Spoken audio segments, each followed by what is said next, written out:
We back.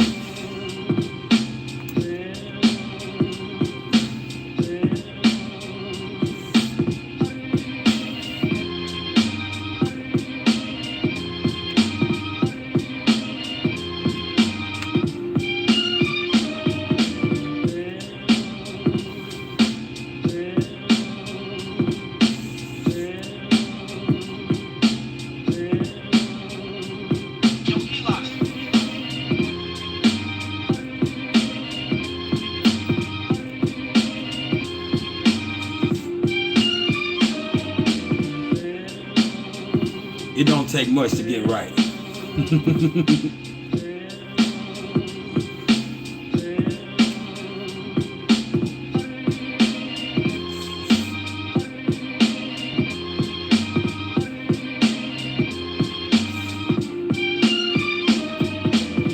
See, before we do anything else, this is just a little reminder that everything is vibration. So, vibe.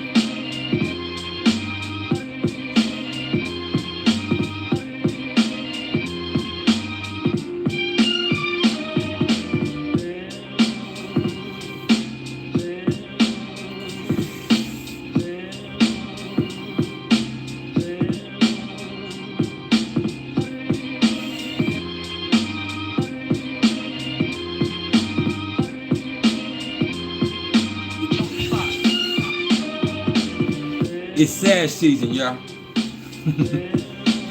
So more than anything else, that means be positive.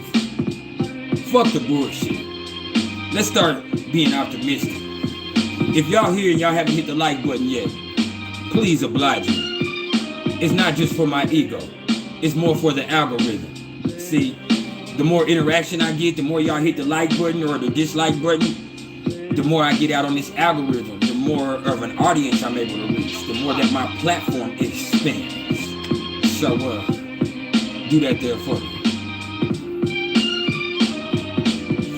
What's up, Reflection? What's up, Miss Dale Chambly?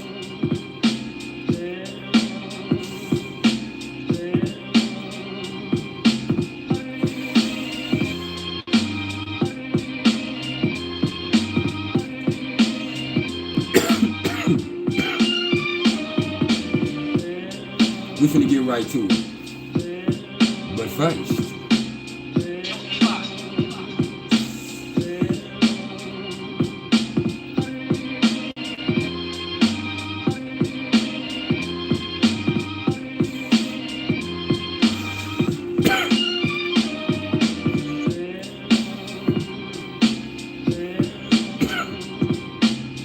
see, I'm working hard.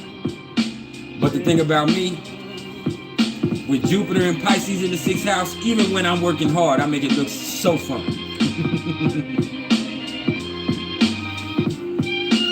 What's up, Ember? How you doing, man?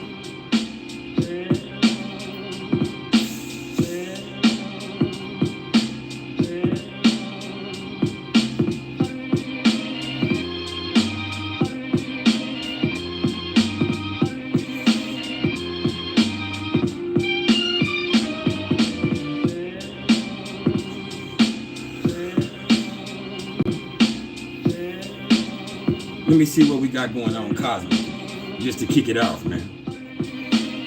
As I'm running through these placements and transits we got going on today, y'all get any questions that y'all have in order, because after that we're going straight in, man. And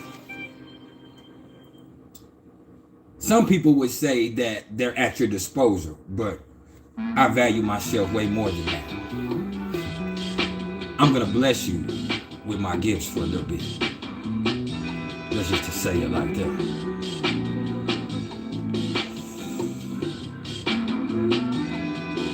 So, like I said, it's officially Sagittarius season. We got the sun at 0 degrees of Sagittarius right now. We got the moon at 8 degrees of Cancer right now. We got Mercury at 27 degrees of Scorpio right now. What's up, Star? We got Venus at 14 degrees of Capricorn right now. We got Jupiter. I forgot Mars, y'all. We got Mars at 15 degrees of Scorpio right now. Yeah. We got Jupiter at 24 degrees of Aquarius right now. We got Saturn at 8 degrees of Aquarius right now. We got Uranus at 12 degrees of Taurus right now. We got Neptune at 20 degrees of Pisces right now. We got Pluto at 24 degrees of Capricorn right now. We got Chiron at 8 degrees of Aries right now. We got the nodes still at 1 degrees of Gemini and Sagittarius, respectfully. So, tomorrow, right now, we still have the Sun conjunct the South Node. But tomorrow, the Sun will be exactly conjunct the South Node, and that says a lot.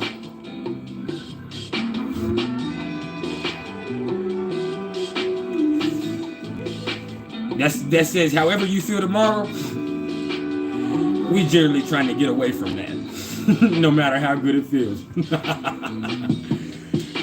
For these next few hours, man, we got. For these next few hours, man, we got them. I'm about to sneeze. One of y'all's on some bullshit. Man, y'all know I'm allergic to that bullshit, man. Don't bring that bullshit into my house. We try to keep it play at all times over here, so we gotta cut that shit out. Anyway, we got this Cancer moon square to Chiron and Aries for these next few hours, man. And I'm speaking on that because I feel like it's extremely significant. Because for these next few hours or until later on this evening, man, this energy revolves around us coming to terms with events from our past that have directly affected our sense of self-confidence, man. And when we're looking at Cancer, it could have been family issues or it could have been our own emotional instability that kind of left us feeling fucked up and placed us at a disadvantage. But this is the time right now to work through any emotional blocks that we have going on and feel confident about ourselves and moving forward into this Sagittarius season. Because as I said before, more than anything else, yeah, Sagittarius is about higher learning in a sense with the 9th house correlation. Yeah, Sagittarius is about foreign affairs. Yeah, Sagittarius is fire. But the fire of Sagittarius is about positivity. Leo is about confidence. You feel me?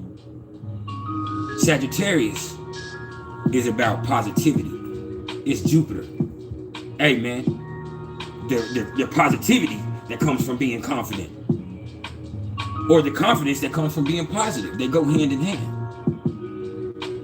And with it being mutable, being able to make adjustments and still being all right, no matter what happens. That's the thing about Sagittarius. Mutable energy is always about making adjustments. So what that says is that no matter what happens, you just got to keep a smile on your face and things will get better. You feel me? What's up, Mohawk? Now, we also got this Chiron right now, this Chiron in Aries, sextile to Saturn in Aquarius, man. And that's really all about, you know, finding the authority within ourselves to start actively working through the shit that's held us down in the past. And then, you know, the shit that's really kept us from building, you know, a positive mindset and having confidence in ourselves. Because you always looking for somebody else to tell your ass what to do. That ain't gonna work. This is Aquarius. This is Aries. That says, nah, man, ain't nobody else gonna tell you what to do. You gotta be willing to do your own thing. So whatever has made you not feel confident before, it's about working past it. It's about finding the authority within yourself. You don't need nobody else to tell you what the fuck to do, man. All you gotta do is start working on you with Saturn. Moha, there ain't no topic for today. Today is a question and answer session, man. I'm here to answer any questions that anybody has. I'm like this every Monday. And I'm feeling quite powerful.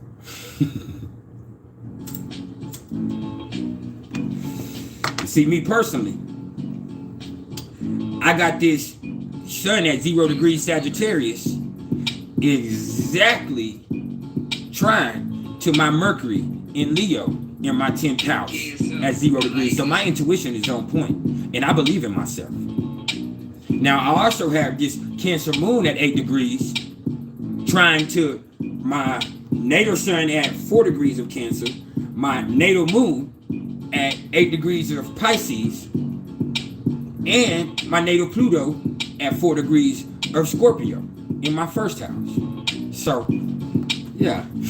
And then, really, with Mercury, as fast as it's moving, it's at 27 degrees of Scorpio. So, Mercury is just about trying itself to my natal Mercury, too. I like this. So, as far as how my mind is working, I'm seeing things very clearly for the time being.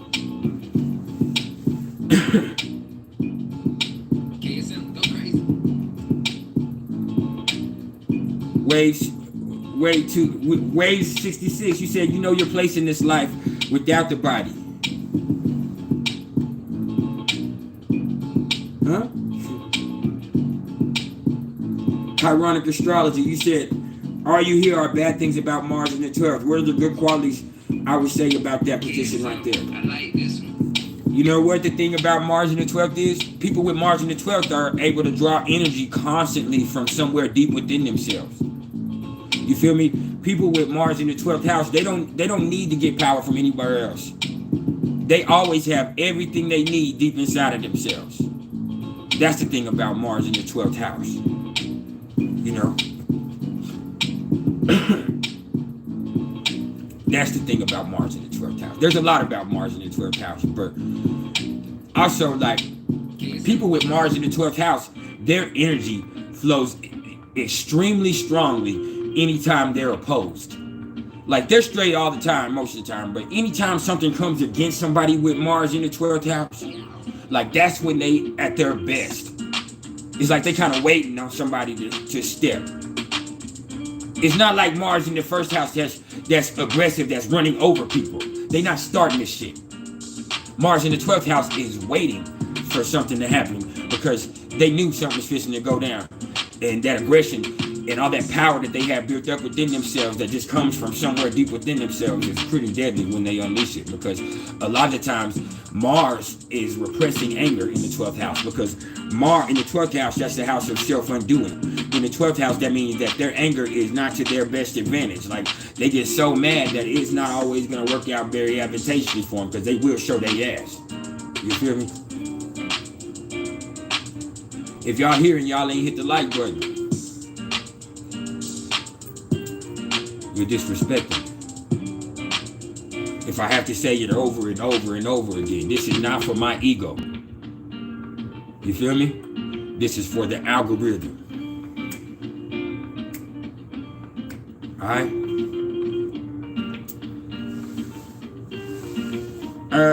Mohawk 35. I'm not just gonna share my natal details on live like this. Not happening. Sorry for you.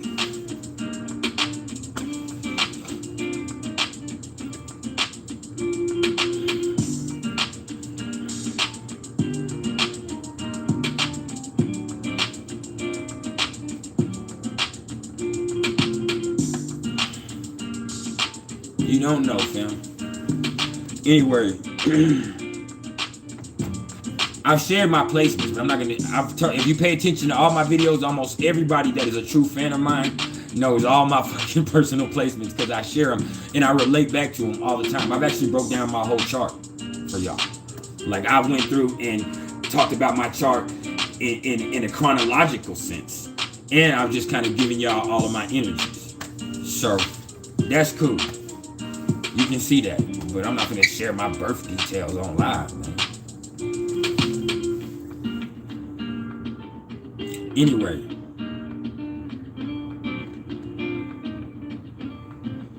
waves, you said you got a Pisces rising with an Aries. Okay, you keep saying Aries intercepted.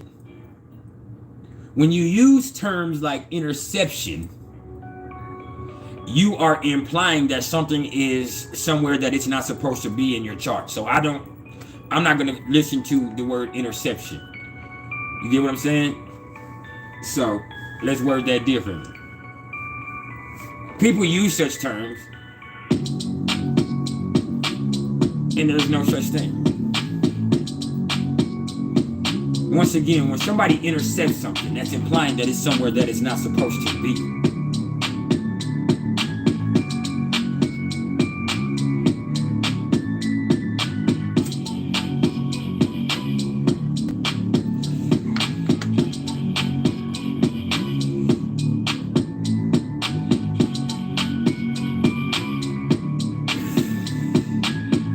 All you gotta do is tell me what you mean, you know.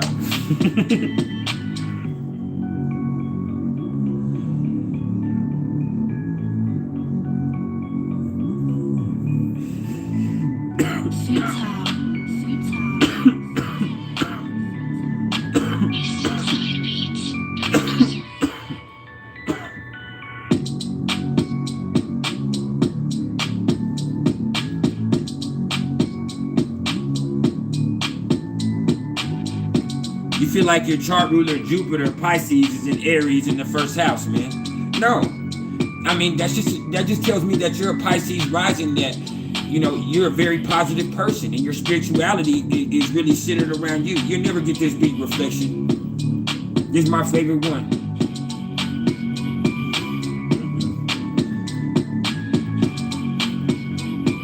I will murk this, family. But anyway, what does it mean when your natal moon is opposite with the transit moon? Man,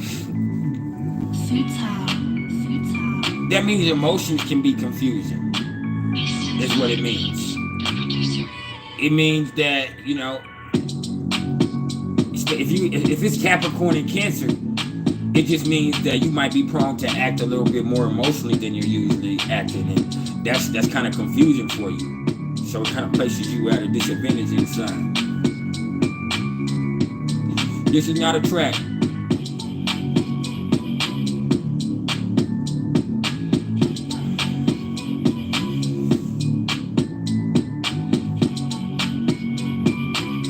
That's what I'm telling you, Wave. I'm just telling you, man. That just tells me that you're with a Pisces rising, but Jupiter being your chart ruler in Aries in the first house is just you being confident in your spirituality. And it also says that you, unlike a lot of Pisces rising, you have a very clear perception of who you are, and you're confident in that, and it makes you be optimistic. You get what I'm saying? Because a lot of Pisces rising, they really just projecting, they're just, showing what everybody else is projecting onto them. You know what I'm saying? With that Neptunian influence there. But with Jupiter being there in Aries and being so strongly influenced in your first house, like, man.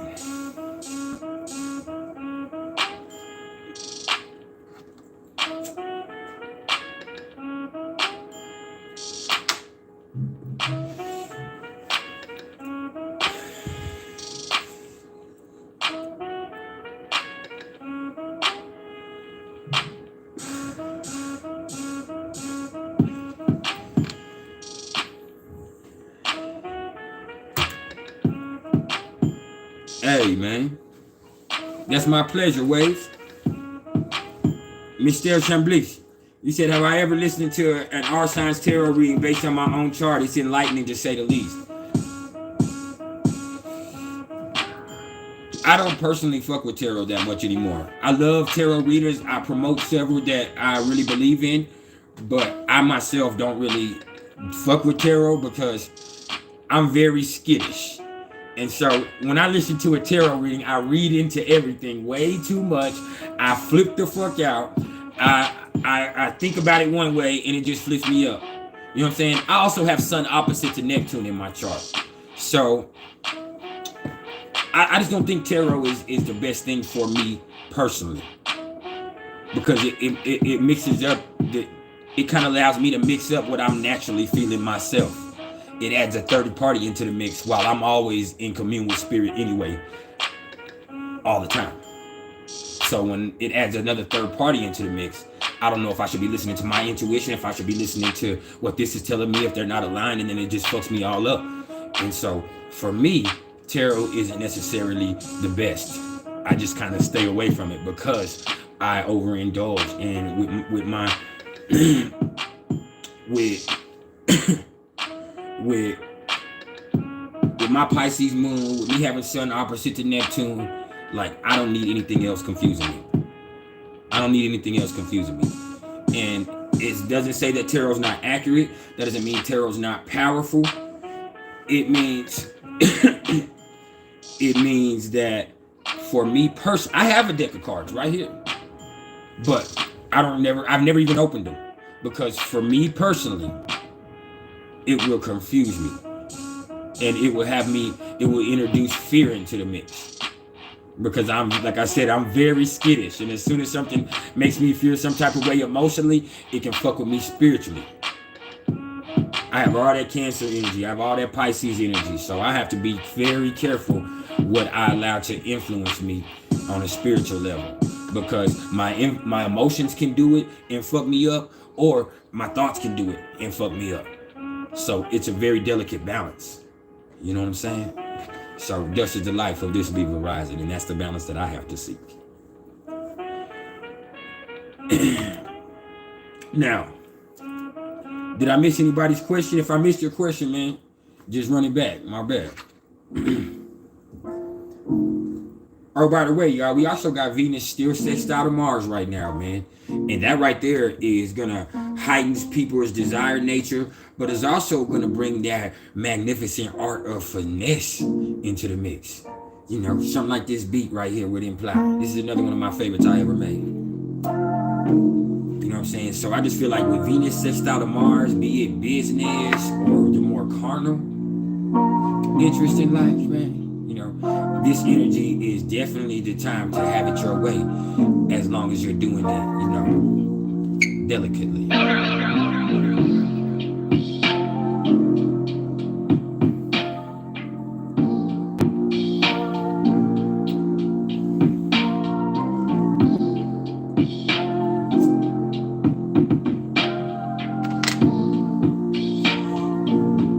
All you gotta do is run your question back if I missed over your question. Hey, if y'all here and y'all haven't hit the like button, please do so for me immediately.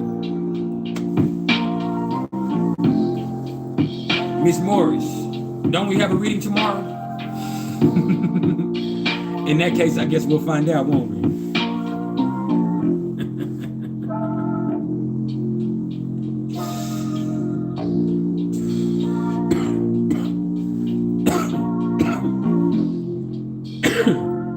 Can I still be very spiritual and intuitive with so many water placements in my chart?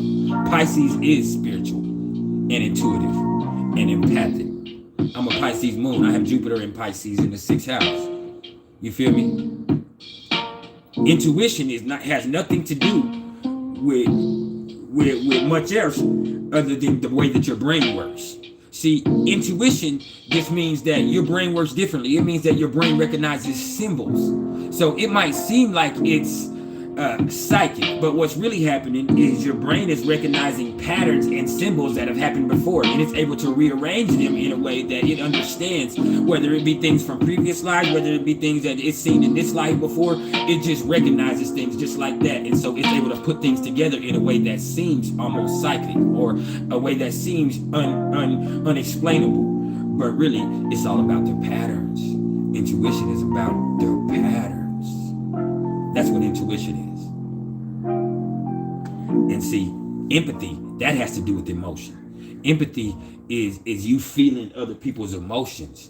Empathy is the fact that some, and we're talking about an extreme empath, like an Hyoka empath. This is somebody that goes out and they take on so much. They take on so much that they have to go home, because they have to sort it out, because they can fucking lash out and trip the fuck out. Man. So yeah. Let me turn this down. My bad, man. That bitch is loud.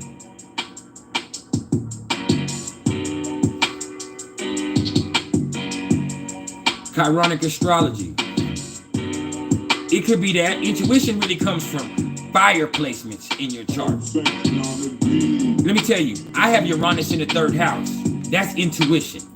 Neptune in the 3rd house. That's intuition. That's not being able to explain how the mind operates, but it does operate very quickly. That's intuition. Carl Jung's philosophy of intuition is what I'm talking about. I'm talking about the concrete psychology interpretation or definition of intuition. I'm not talking about the astrological definition of intuition. I'm talking about what's real.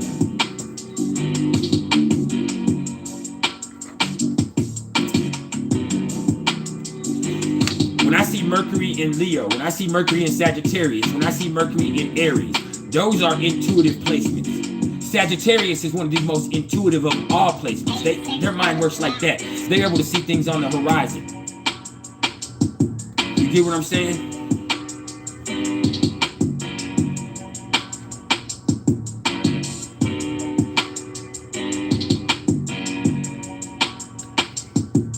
That's the thing about that.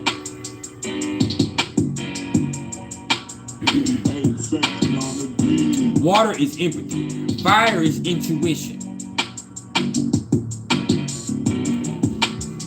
Earth is air is rationality. Earth is practicality. Like that. Yeah. We haven't trapped in section 8.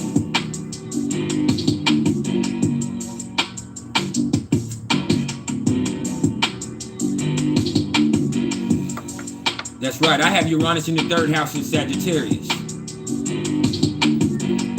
But I also have Neptune and Capricorn in Sagittarius also. So, for me, not only does my mind work differently, but I'm also all about getting into a rhythm. You know? That's why when this music is on and I'm feeling it, like, I'm able to tune into something that's greater than myself, and I'm able to answer these questions off the head like this. A lot of the times, I know stuff that I don't even know, and I'm just able to be in the flow, and it's the music, it's the vibration. That's why I tell y'all vibration is everything. It's me getting into the right vibe, and once I'm into the right vibe, I'm going to give you an answer that is correct, because my soul, my sun in the 9th house, my Uranus in Sagittarius is not going to let me lie. That's the truth.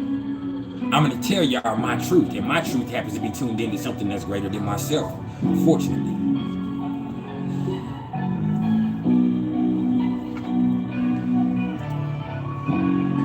And music is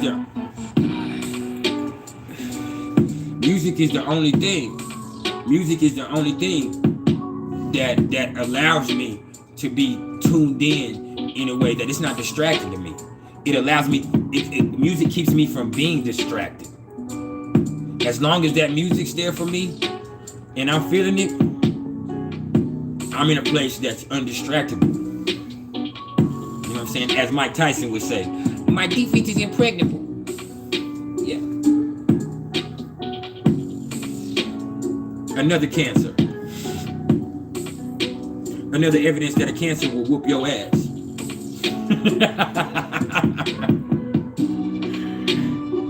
Psych patients.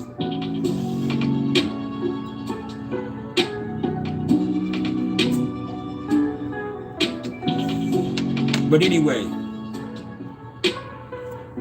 back to regular schedule programming.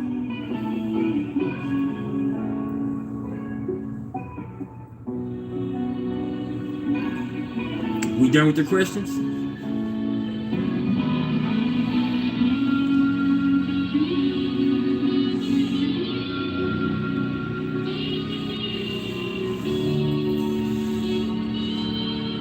Don't cuss me out. I'm sorry, Mohawk. I was talking to other people. You understand this?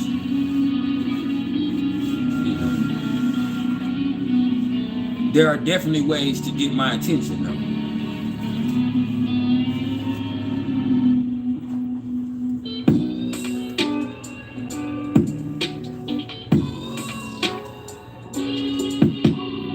Let me go back up. I'll see.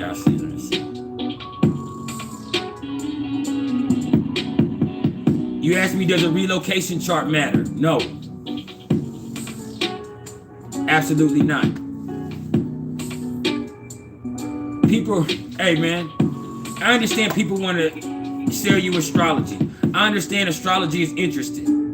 You want to look at a relocation chart, you want to dig into that, hey, that's cool. But is it seriously significant? Absolutely not.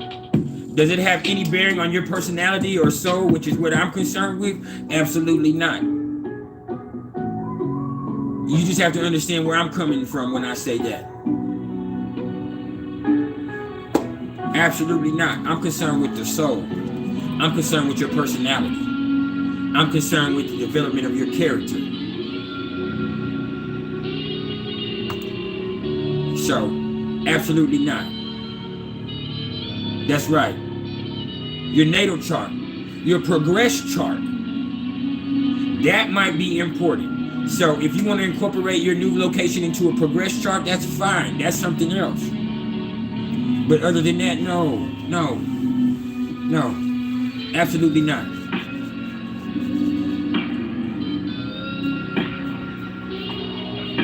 Hold up.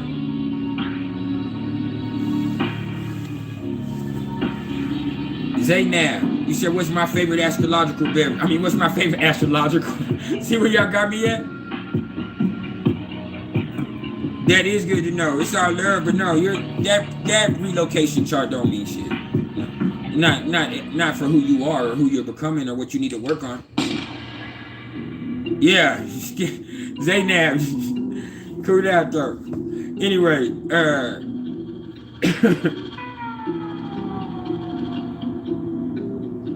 man, but Prince or Moon, you said, what about when somebody's Neptune falls into your 8th house? What does that indicate? Man, that tells me that is somebody that you could have a very deep, significant spiritual connection with, but it also means that that's somebody that might not be so good for you. That might be somebody that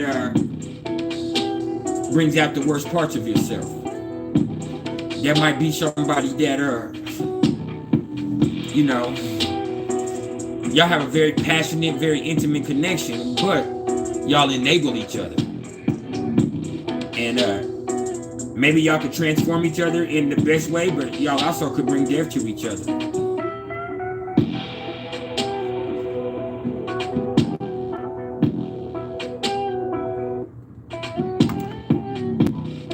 Hey, it's all love, waves, baby. We are gravy. You said most serial killers are Cancer sons. That's absolutely not true.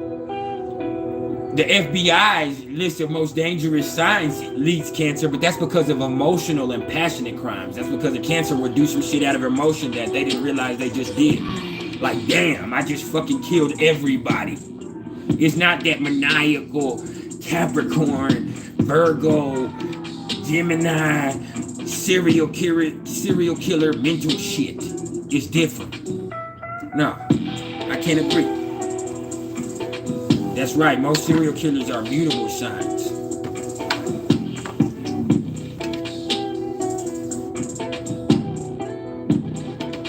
Reflection, you said, what does Pluto, Lilith, and Chiron in the 11th house natally mean? It means that you have to be careful who you fuck with. It means that you kind of have a tendency to fuck with people that aren't good for you. It means that you fuck with friends that ain't necessarily, you know what I'm saying, of their best character. And because of that, you're gonna have to learn how to fuck with people that are better, bro. With Pluto, Lilith, Chiron in the 11th house, man, it's all about the people that you're surrounding yourself with. Because if you fuck around with people that's G's, gangsters, drug dealers, scum of the earth type motherfuckers, then that's the type of motherfucker that you might end up being. Because if you hang at the barbershop long enough, you're gonna get a haircut. But if you choose to hang around people that are spiritual, if you choose to hang around powerful people, if you hang around money people, if you choose to hang around healers with Chiron there, then that can be good for you too. Because, hey, with that, man, it's all about the people you fuck with. And also with that tells me that with Lilith and Chiron in the 11th house, for whatever reason, maybe because of the people you fuck with, maybe because of your upbringing, you're not making as much money as you should be making in your career or whatever it is you have going on. So you need to do something to assess why you're not valuing yourself as much as you should be, or why in the company that you work for is not valuing you as much as you should be, because when I see Lilith and Chiron in the 11th house, that lets me know that your gains are being affected by something, and so you're not getting paid as much as you should be getting paid right there, for whatever reason. But the most significant thing about that energy right there, with all that 11th house energy, with those darker energies right there, is the people that you fuck with are very dangerous to you. They can be very powerful and advantageous and transformative if you allow them to. But most of the time, they're very dangerous to you.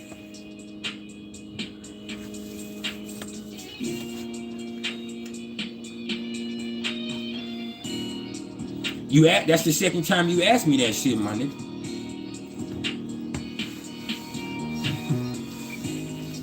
You feel me?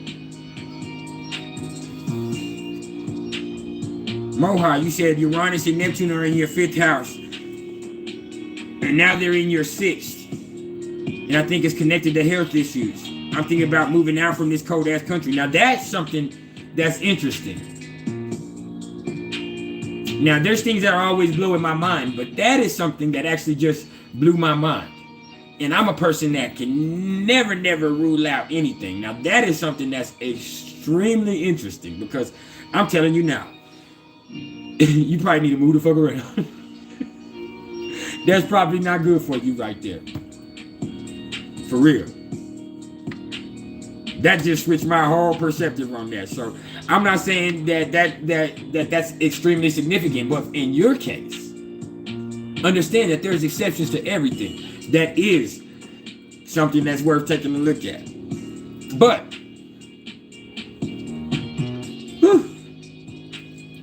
you should have said that the first time. When you just say, is this significant? Is a relocation chart significant? I'm going to tell you that I don't think it's significant. I still don't think it's significant for everybody. But for you, it's significant. What's up with it, Kane? You good, family?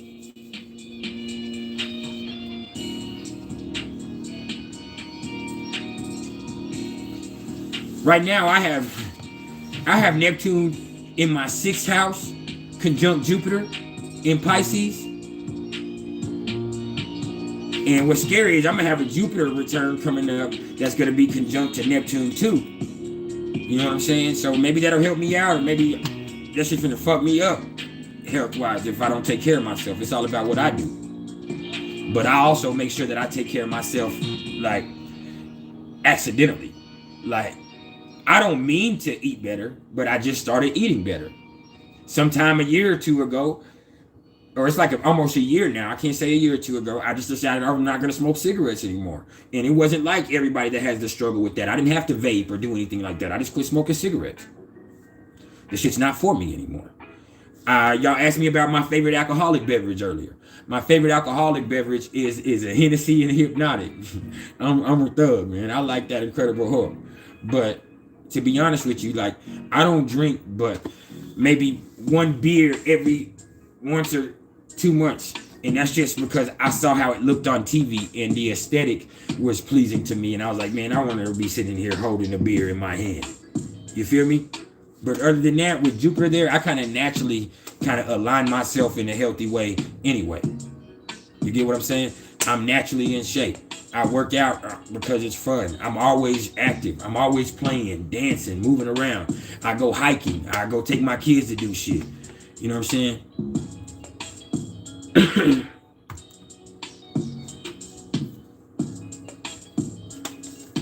Waves, man. You gotta leave them drugs alone. You can quit doing drugs, man. Like, that's let me tell you something, man. You talk about I speak to your mind and spirit. If I speak to your mind and spirit, man, all you gotta do is do it, man. I know that you gonna get sick with that heroin, man. But you gonna die if you don't keep doing it. And maybe you don't care about that, but I do. So I'm telling you, man, you want to be aligned with me spiritually like that, man? All you got to do, man, is take care of yourself. And that's a big part of it, because how the fuck you gonna ever be able to go get a splinter out of somebody else's eye if you got a log in your own eye, man? Understand? Even if you smoke it, you still gonna get sick, bro. My sister was addicted to opioids, and it's not gonna be as bad, but you gotta cut this shit out, bro. Like, you destroying yourself. You're disrespecting your soul. And I'm not with that. That's not aligned with me. Stop disrespecting yourself. I don't do drugs like that, bro, because it's disrespectful to me. I smoke marijuana, bro, but that's because it's medicinal for me. If I didn't smoke marijuana, I'd be up pacing back and forth. I wouldn't be able to sit down. That's why I smoke as much as I smoke. I'm very high strung. I have, you know what I'm saying? I have Neptune and Uranus in my third house, man. I have a lot of cardinal energy. You know what I'm saying? Who said something about?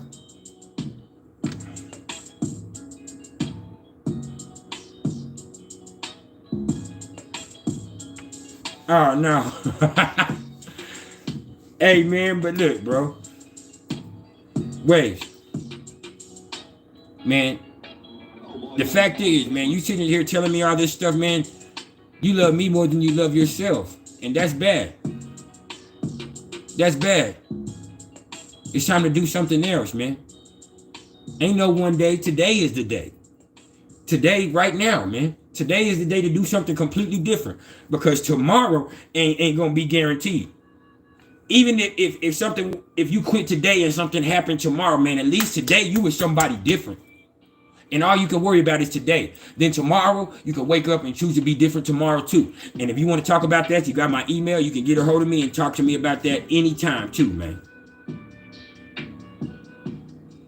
You know, that's true. Like, I believe in you.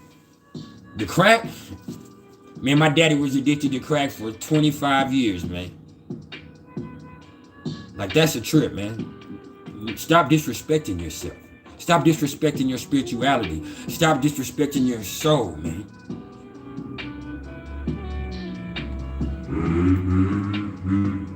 Because, like, I rock with you. I rock with you. But you're not rocking with yourself. It's deeper than astrology.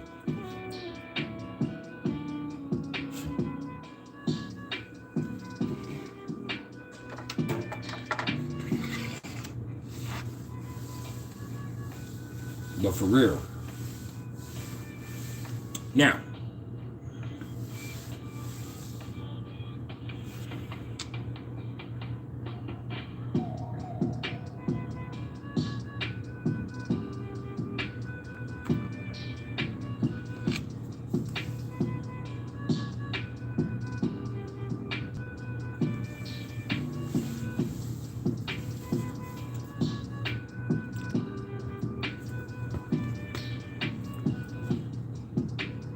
you can do it, Wave.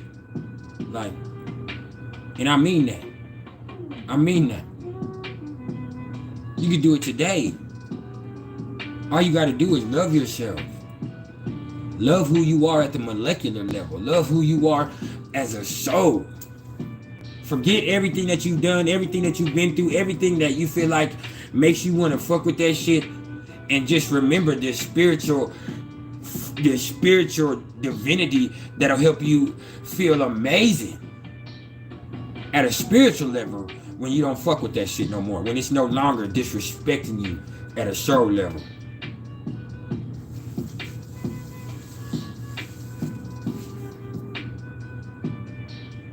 Ember, you don't get emotional for no reason. You got that born on a full moon energy. Not to mention you're Aries rising. You're an Aries rising, man. So you extremely passionate.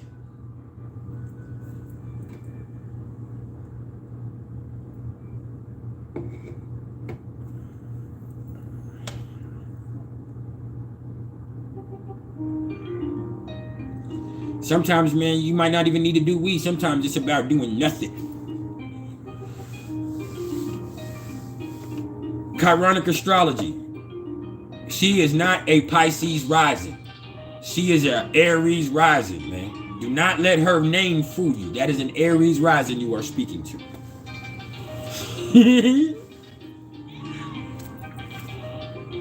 At 2 degrees, Aries rising.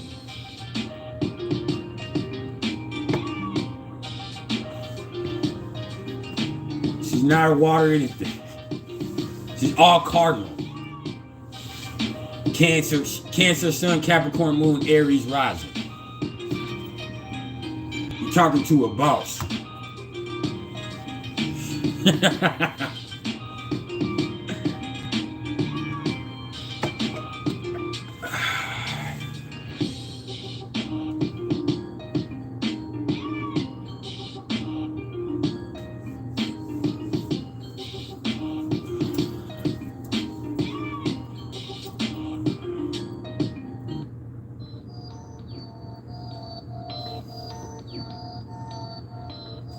What's up, dope boy D? You said you stopped smoking weed a month ago and you've been dreaming more than normal and waking up in the middle of the night. You're a Pisces sun. It's hard, bro. When you start smoking weed, I ain't gonna lie to you. Because weed really affected your normal sleep cycle, like it's gonna be hard for you to sleep throughout the night. And also that was sending you into a different type of sleep because you was really usually probably smoking yourself to sleep. And so in any case, what's up, Rosie? I'll answer your question in just a second.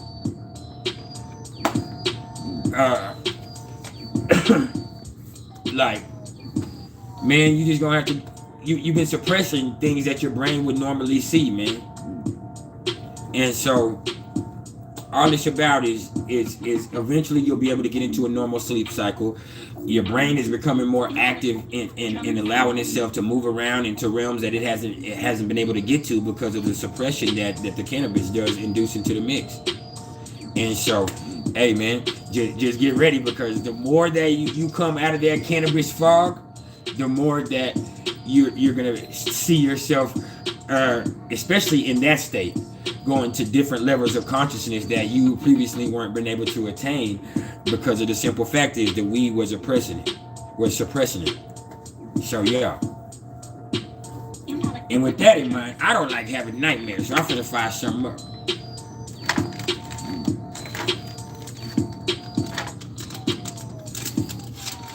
See me, like I smoke all day, but when it comes to nighttime, like after I eat dinner, I don't really smoke anymore. I might hit a blunt 1 or 2 times just to calm down, because I used to be so used to smoking cigarettes. So after I ate a meal, that was the best cigarette. So what I'll do is after I eat a meal, my dinner time, I light a blunt up and hit it once or twice. But other than that, like, I go to sleep naturally. I don't smoke weed at nighttime like I do in the daytime. I don't fuck around because I want to be able to go to sleep on my own. And the same thing goes in the morning. Like, I don't smoke before I eat anymore, because when I was younger, I got so addicted to cannabis that when I wake up in the morning, I could not eat if I didn't smoke weed. And that's what led me to getting into a lot of trouble with failing drug tests and stuff when I had to get off the shit, when I got put on probation and all that type of shit. You know what I'm saying? Because, like, I had to smoke to eat, so I wake up in the morning, my stomach hurt, but I didn't have that. It's like I need to eat, but I wouldn't eat. I wouldn't have an appetite. And so yeah. And Rosie, I'm a Cancer sun with a Pisces moon, if you're asking, and I'm a Libra rising. So yeah.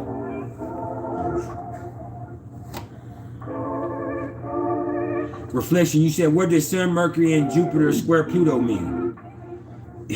It's your girl's natal position. Man, they all mean different things individually. But more than anything else, like, that tells me that, here you go, Amber. You don't identify as no fucking Pisces rising.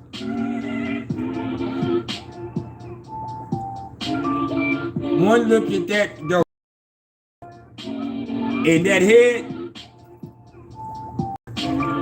you an Aries rising.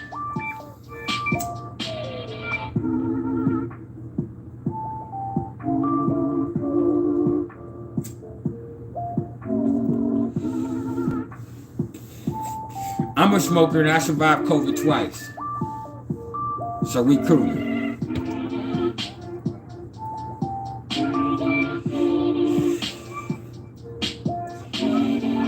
But you're indestructible. You're indestructible. You said you just tapped in. You said, what's my take on a person with an Aquarius sun, Virgo moon, Leo rising with Scorpio, Mars, Pisces, Venus, Jupiter? I'll tell you that in a second. I got to answer the other question I was at. I almost skipped over somebody's question. With the sun, Jupiter, and all that square to Pluto, man, that tells me that you're going to go through very dark transformative experiences in this life that's probably going to check your ego.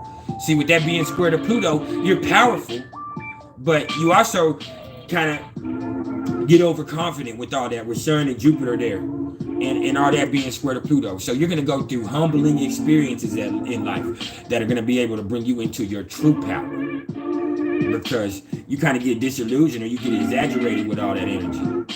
So that's just something else to live with that.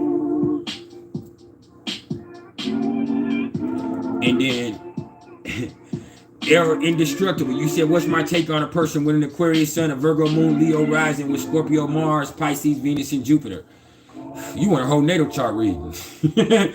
I tell you a little something, but I can't just, you know what I'm saying? First of all, my son is Aquarius sun and a Virgo moon, but he has Pisces rising, and he has Venus and Mars in Pisces in the first house. He has Uranus and Aquarius in the 12th house, but it's conjunct his ascendant. He has he has Mars in Aries in the first house, but it's conjunct.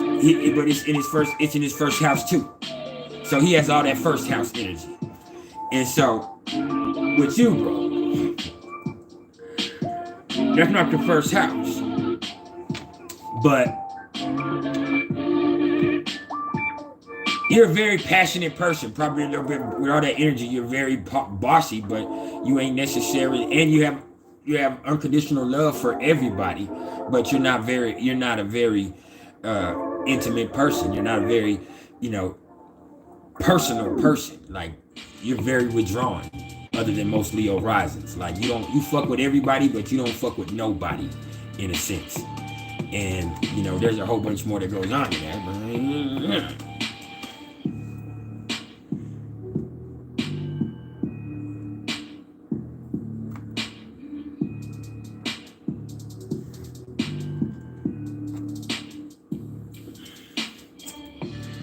Zaynab, you said, any tips to surviving your Saturn return? You have Saturn in Aquarius and you're lost. See, your Saturn is in Aquarius. Your Saturn is in Aquarius, man. And you're going through your Saturn return in a pandemic. In a pandemic, when times are changing for the whole world, man.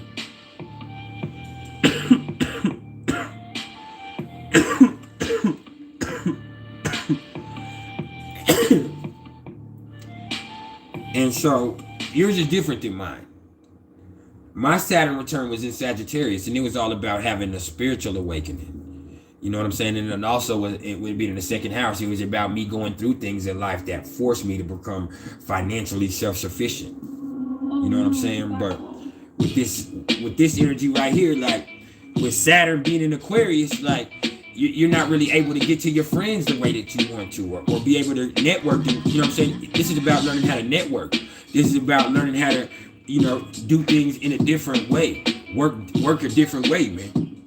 You feel what I'm saying? Like, you in the age of podcasts. You in the age of working from home and working off the computer, everything online. You in the age of Zoom meetings. Ain't nothing up close and personal anymore. That's Aquarius energy. Straight up, man. Straight up. We're in a whole different age of technology, man. You in the 5G age. You know what I'm saying? So with this Saturn in Aquarius, this is all about learning to adapt and do things a different way.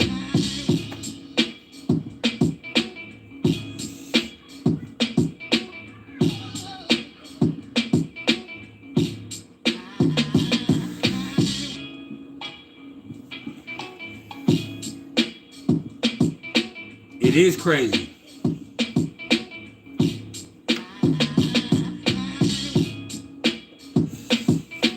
Like if you think of just how different the world was in 2019 or 2018 compared to how it is now, it's fucking mind blowing. It's mind blowing. For real. That's that Saturn in Aquarius that we just hit.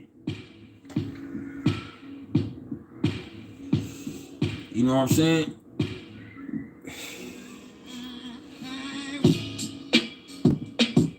Like, TV shows are not as popular as podcasts now. Podcast is where it's at. You feel me? Like I said, we in this 5G age. You know what I'm saying? You have comedians doing fucking Zoom concerts. You feel me?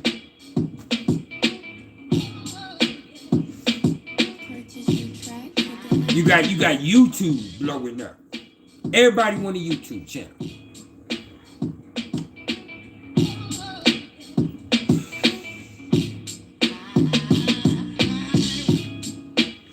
And guess what? We got Saturn and Pisces coming up. That's gonna fuck with your beliefs.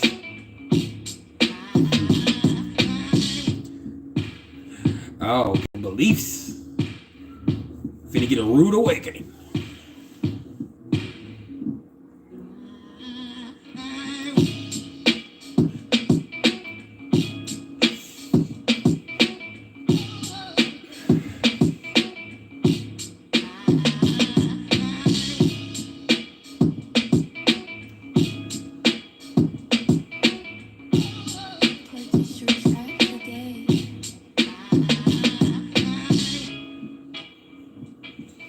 You said, what's my thought on this Cancer moon opposing Lilith in Capricorn? That's allowing yourself to be nurturing. That's allowing yourself to be comfortable with your vulnerabilities emotionally. You know, it's about treating people the right way. It's about really, really caring. Instead of using people as stepping stones with that Lilith in Capricorn, instead of always being focused on working and being all about status and being all about what you can accumulate. You know? So it's just about, you know, getting to that part of yourself that really gives a fuck.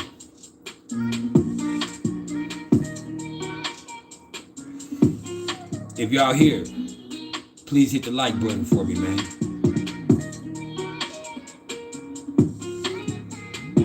You said, what do I think about Moon in Aquarius? Man, Moon in Aquarius, man, like, y'all are a great friend. And, like, y'all are really genuine people. But the thing is, like, y'all miss a lot of the shit that goes on in the more emotional channels of life, man, because you don't really tune into that. You really have no perception of that whatsoever. And so, with that, man, it kind of hinders you in a sense. You're going to have to work real hard in this life to find a way to be intimate.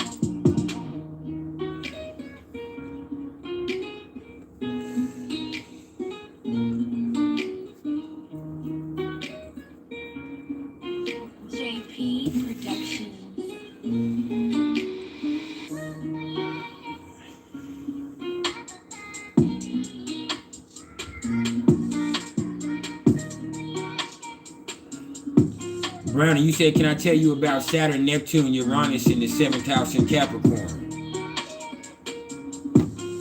Yeah. I can tell you. That tells me that you projected a lot of fucked up shit onto people and you have relationship issues. First of all, like with Neptune, when you look at it with Neptune, like you're not seeing the people that you yourself with clearly. Like, maybe you see the best in everybody, or with Saturn and Neptune there, maybe you always see the worst in everybody. So that's making you sell yourself short in relationships with Saturn, Uranus, and Neptune there. It could be a lot of different things. It could also mean that, you know, with Uranus there, like you're always changing. Like how you feel about people kind of switches up a lot. One day you could really be about a motherfucker, then the next day, like, you're not so sure. And so that shit right there, like, it adds a whole bunch of dynamics to the mix. But the thing is, with Saturn, when it all boils down to it, yes, they do have something to do with the signs, wave 66. The houses have a lot to do with signs. But anyway, they're just not the same thing.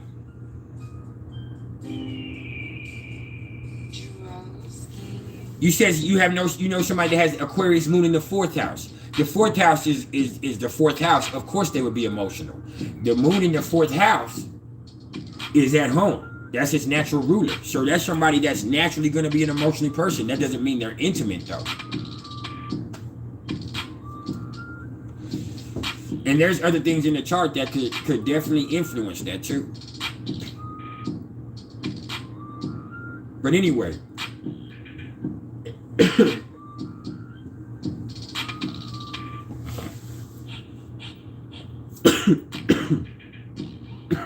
I forgot what I was saying.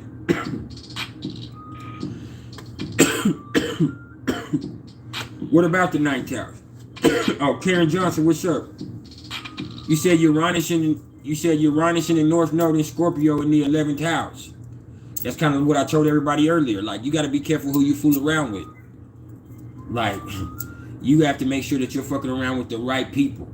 And with Uranus there, that means fucking around with smart people who are about bettering humanity, who are really about making a difference. And getting away from motherfuckers that have that dark shit, motherfuckers that's trying to suck you into their fucked up shit or have you, in negative cycles. That's why your North Node is there, kind of there to it. It's like, man. What's up, Jaden?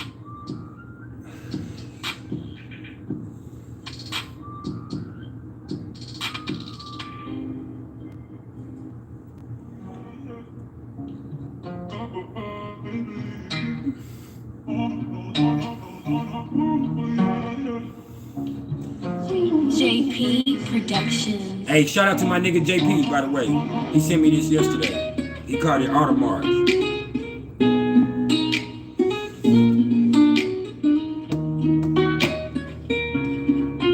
Oh, the Aquarius moon in the 9th house.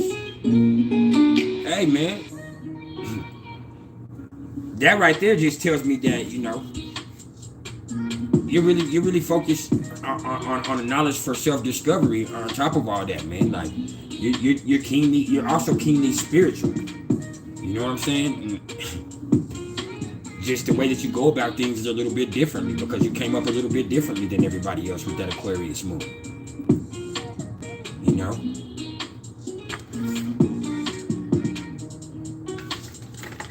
And the way that you go about things is cerebral. The way that you go about things is cerebral, not emotional. With that Aquarius moon in the 9th house, like.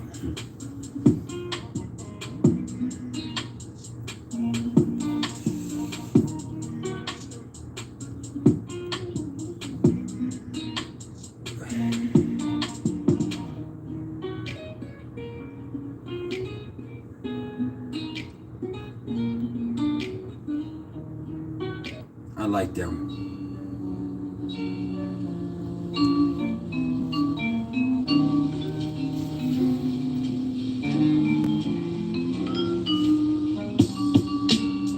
You said thoughts on Lilith in the 2nd house in Aries, trying to the Sun, Mars, Pluto, and Neptune. Yeah. That tells me that as long as you don't let your attitude get in the way. You feel me? As long as you allow yourself to be passionate without getting too fucking aggressive. This one right here,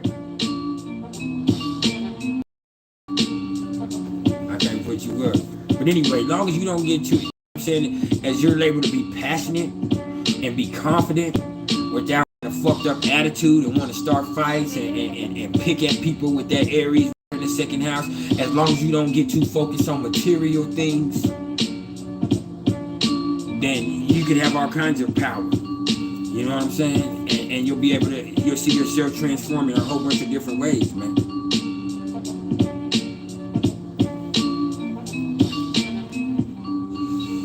But with Lilith there, you got a fucked up attitude and you're materialistic. So you got to get that shit to get out the way before you ever be able to get to whatever you need to get to. Yeah. With Lilith and Aries, man, like you cool, you powerful, but you got a fucked up attitude. You'll run over people. You're combative, conflicted. Like you will slap the shit out of somebody. That's Lilith and Aries. Lilith and Aries will trip you out.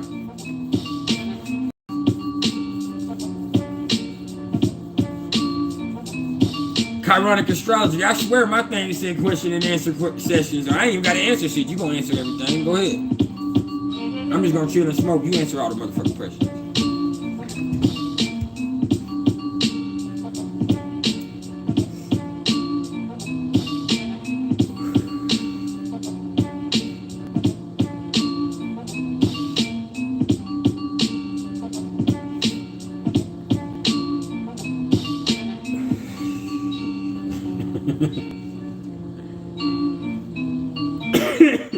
What's my take on Taurus and Venus in the 5th house and Lilith and Scorpio in the 12th house?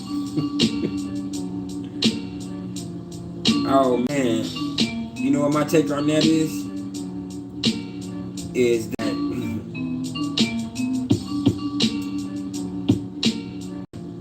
you're a hedonist. That's a hedonistic placement right there. That's somebody that really has fun indulging themselves with Venus and Taurus in the 5th house. I'm gonna tell you straight up. But with Lilith and Scorpio in the 12th house, with that,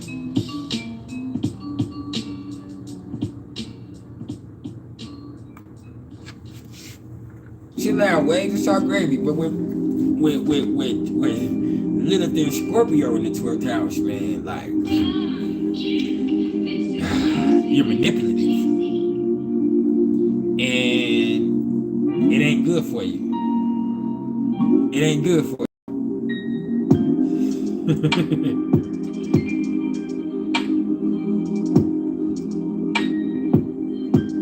It ain't good for you.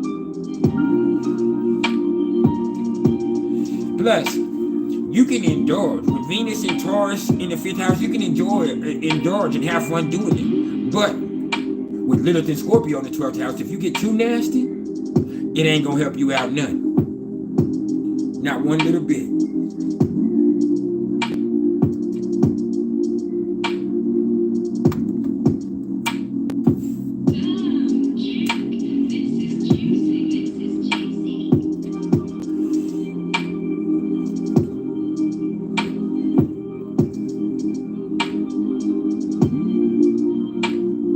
Just smile, man. If you ain't smiled today, allow me to be the smile on your face.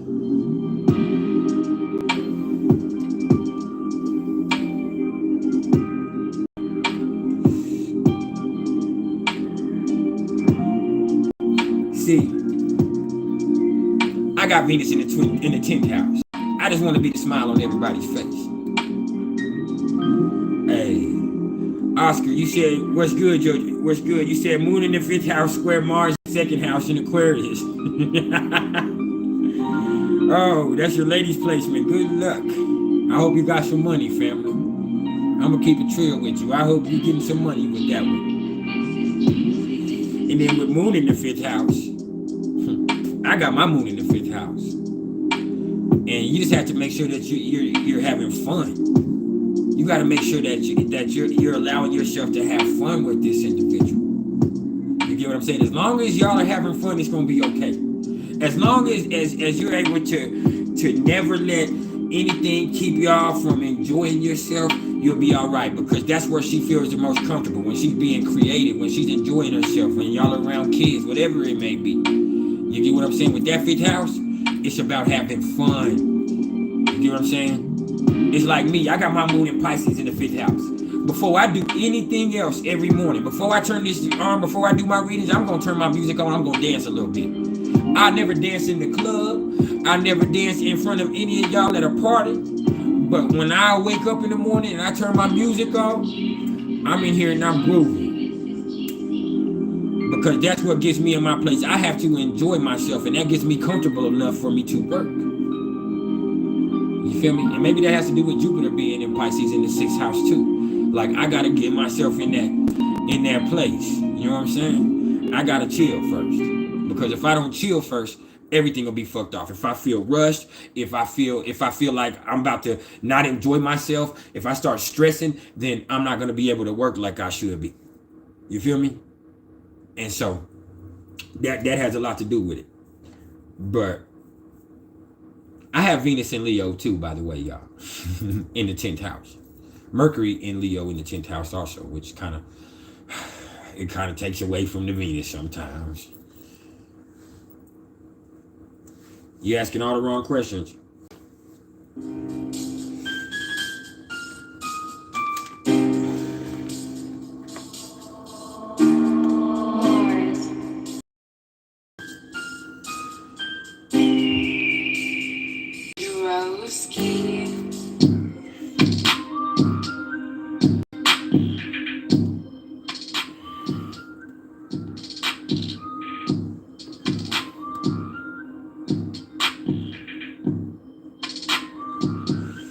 What comments do I have on the South Node in the 8th house?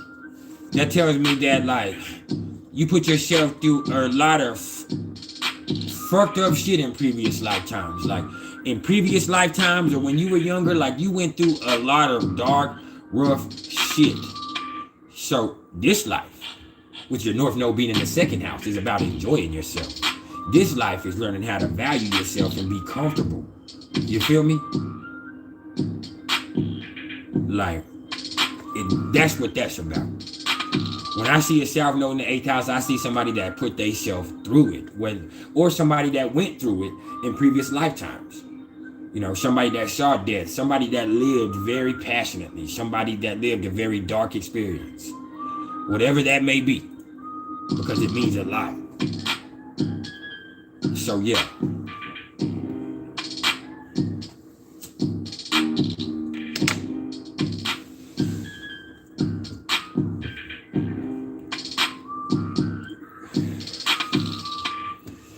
Yeah, I have Mars in Capricorn.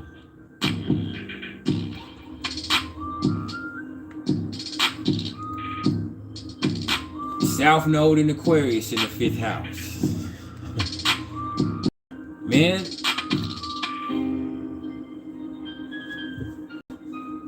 That kind of tells me that first of all, in previous lives, like, you got too comfortable working from the background. You get what I'm saying? Like, it was fun to you. You were a creative person, but like, you like to stick in the background with that Aquarius there.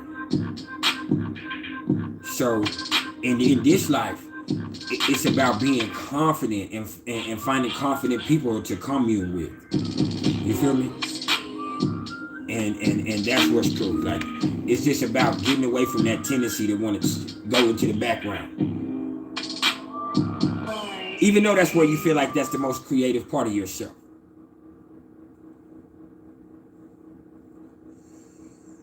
Mars square opposite Neptune, drug addiction. Yes, that doesn't mean a drug addiction. There's nothing that can say drug addiction, but that's definitely a higher risk factor for drug addiction right there. But, you know, more than anything else, with Mars square Neptune or Mars opposite to Neptune, I see somebody that when they speak, people listen. But the thing is, they have a tendency to kind of lead people down the primrose path. Like, they can, you know, get people mustered up and get them passionate about something, but they really don't have what it takes to lead them down the right path, and they can kind of, you know, have them walking in circles because they don't really know what's going on with them. And so, with Mars square opposite to Neptune, Like, there's that tendency to be an armchair revolutionary, too. Where motherfucker, you know, is talking all about it, but ain't gonna do nothing with it. You know what I'm saying? And so, it's very interesting. There is that drug addiction, but it's because with Mars opposite to Neptune and all that shit, man, like, or square to Neptune even, like, people are kind of confused about their power. You know what I'm saying? Their energy is being misled a little bit into a channel that they're not really channeling it the right way. That's Neptune, and that's an adverse aspect. Mars is your energy. You know what I'm saying? So that's somebody definitely that could be passionate about the wrong things.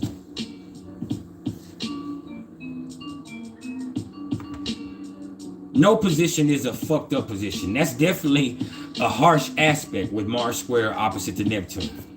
But nothing is so fucked up that it can't be worked with. Nothing. Because I'll work that ass out.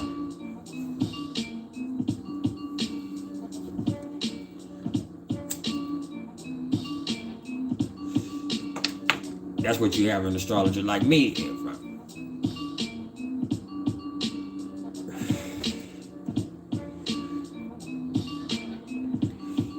You said Chiron is transiting your 8th house, Zaynab.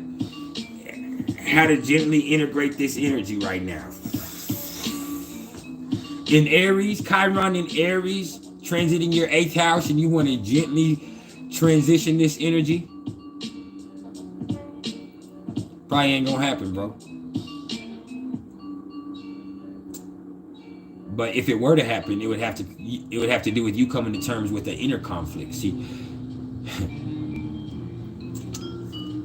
it has to come to terms with you, you know, digging into that primordial part of yourself and dealing with things that you're not so comfortable with Chiron and Aries in the 8th house, and finding out why you haven't been as confident as you should be. Try to realize, why does it take going through the worst of shit to bring out the best of you? And get to a point where it doesn't take the worst of shit to bring out the best of you. The best of you is always available.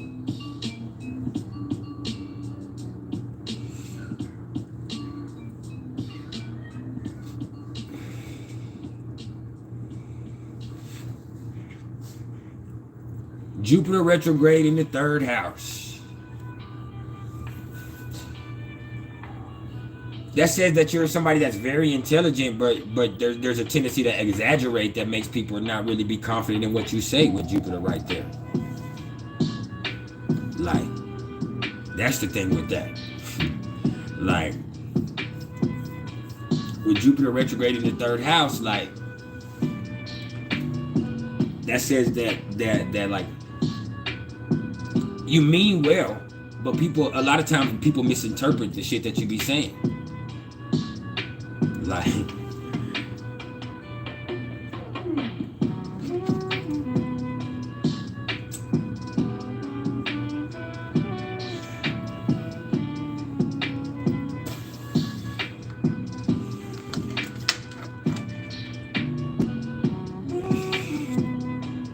Moha, you said Mars in Capricorn retrograde. Is it the same as just Mars in Capricorn? No. See, here's the issue with Mars in Capricorn retrograde. Is Mars in Capricorn is a person that does like to plan everything out. That's a very chess-minded person. It ain't checkers to them, it's chess. They do everything with the means to it. They don't do shit for nothing. They're always about something. They're always about doing something productive. And they're willing to do whatever it takes to get whatever it is that they want with Mars in Capricorn. But with Mars in retrograde in Capricorn, it's sometimes to their detriment. Sometimes they think a little too much. You get what I'm saying? Sometimes they doubt themselves a little bit too long, to where they don't get as much as an advantage as, you know, the exalted Mars in Capricorn really would bring to the table. And that's just because they doubt themselves. That's just because they don't really feel they don't know what to do sometimes. You see, retrograde action is just adding a little bit of doubt into the mix. It takes that energy and turns it internal. And so with that Mars energy, instead of somebody that's just gonna go and get shit done, it makes them doubt themselves and think like, man, can I do that? Or maybe I should do this too, because I could do this too. And so they still have that exalted Mars. They're still extremely hardworking. They're still gonna be the epitome of everything that comes along with Mars and Capricorn, but they're gonna have to get past that self-doubt first. They're gonna have to get past that conflict inside of themselves first of what the fuck to do. And so that's the thing right there. Rosie, you said Jupiter's supposed to give though, right? But I read that everything is slow. Good luck is slow. Well, with Jupiter retrograde, like it can mean a whole bunch of different things. The thing with Jupiter retrograde is Jupiter, it could be a little bit too confident, or you doubt your confidence, or you know, like you're confident about the wrong shit. That could be Jupiter retrograde. Understand that retrograde adds a little to the mix with Jupiter, to a benefic like that. Now, understand with Saturn, with Uranus, with Neptune, there's some that would say that retrograde might be a little bit better because, you know, with Neptune retrograde, like you understand there's not as much illusion. You know what I mean? You're able to see things a little bit more clearly. With Uranus retrograde, things are kind of slowed down a little bit. There's not as much going on for those 4 or 5 months of the year. You feel me? With Saturn, it's a little bit tricky. Because, you know, Saturn, it can make things worse, but with Saturn, it could also, you know, add a little bit of doubt into the mix. It can help out in certain aspects, but really, it just adds more doubt into the mix, more fear into the mix. You get what I'm saying? And so that's the thing with that.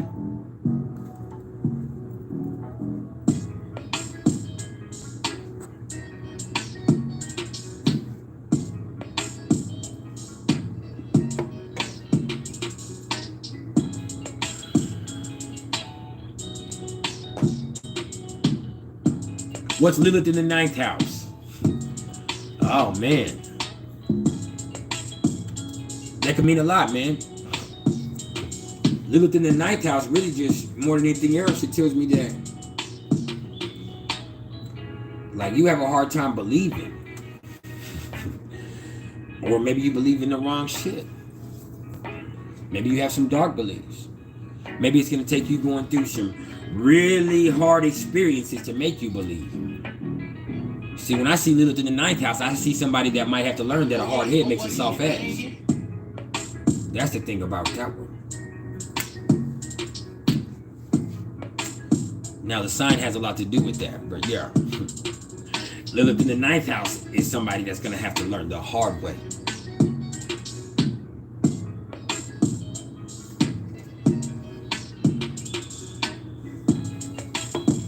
You didn't want to take this wisdom, you didn't want to take this higher education the easy way, so you're going to take it the Lilith way. You know what I'm saying?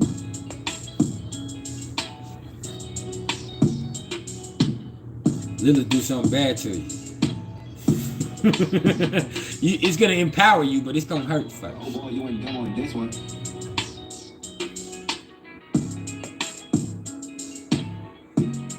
Come on, man. I don't know nothing about that. People gonna tell you. I tell you this. You got any Venus in the 12th house? You got you got Mars in the 12th house? You know what I mean? Like you got Lilith in the 12th house. Like that might say that you're attracted to people that aren't so good for you. You might be attracted to people that are locked up. You might be attracted to people, you know, that bring out the worst in you. So there's something to look at, but I can't say that's something that's definitive. What's up, Lynn Verse?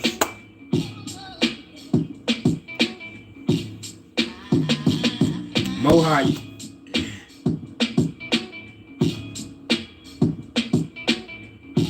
If y'all here and y'all ain't hit the like button, please do that thing for me.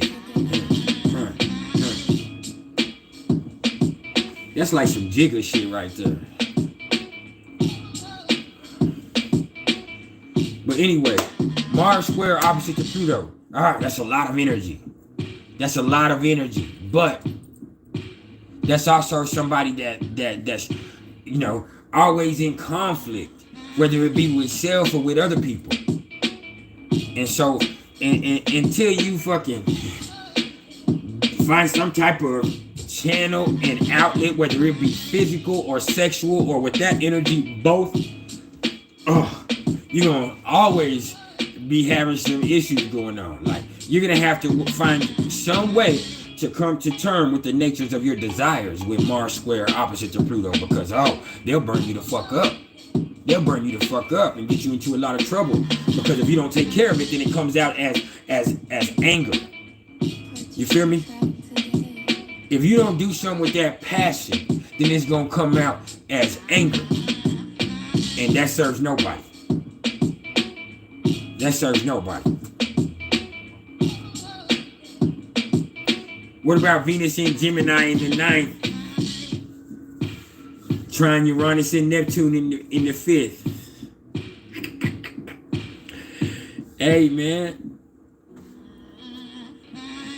That tells me that's somebody that's here for a good time, not a long time, if that's you. And you're here for the experience. You want to learn something from it all, man. That's what it's about, man. And you want to have fun, like you have fun. So you really need to find you somebody that you can connect with, that's willing to stay light and have fun with you and learn things. Because if it gets too serious or too heavy with that one, sometimes that'll make you want to, especially when you were younger, probably like make you want to dip out on that shit. Because like I said, if it's not fun, once it becomes not fun, then it's something totally different with that energy.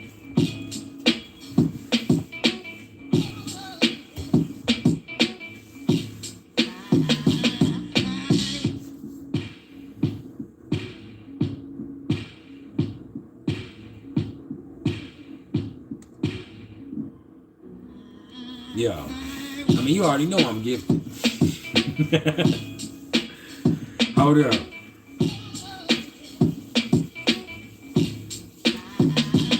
You said transit vertex conjunct natal Pluto. Hey, I'm not really gonna do a lot of predictive shit, but I'll tell you this. That tells me that you need to work on you. If you work on you, if you are able to make some self transformations with that you might be able to activate that vertex, whatever's going on with that. You feel me? And then with, can I share about Chiron retrograding Taurus in the 3rd house? JP production. Well, first of all, that says that maybe whatever happened in your formative years and school and your childhood with your brothers and sisters, whatever happened with that, it's kind of made you not value yourself from a mental standpoint, really. You get what I'm saying? Like,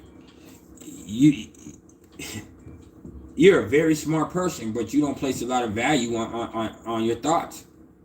And that's because maybe somebody made you feel stupid when you were younger, or maybe somebody said something to you that was fucked up, or maybe somebody maybe you feel like you didn't get an education that was worth the fuck, or maybe you grew up poor and that made you just not feel confident in yourself. But whatever it was, that speaks to you that you not valuing yourself or not enough, and that comes in your mind. So that just something that you're gonna have to work on in life, and eventually you'll be able to teach a lot of people about that. Talk to you tomorrow, Candace.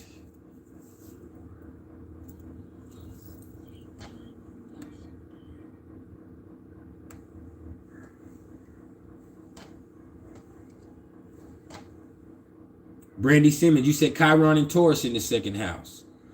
That's almost the same, but a little bit different. Like, maybe you grew up poor, maybe you grew up with a lot of money, but like, you're going to have to learn lessons in this life that money ain't everything. With Chiron and Taurus in the 2nd house, you're going to have to learn that possessions are not everything. You're going to have to learn that you are not your possessions. You are not your possessions. And so, You have to learn how to value the right things. And so Chiron's going to teach you that, and you'll be able to teach people a lesson about that.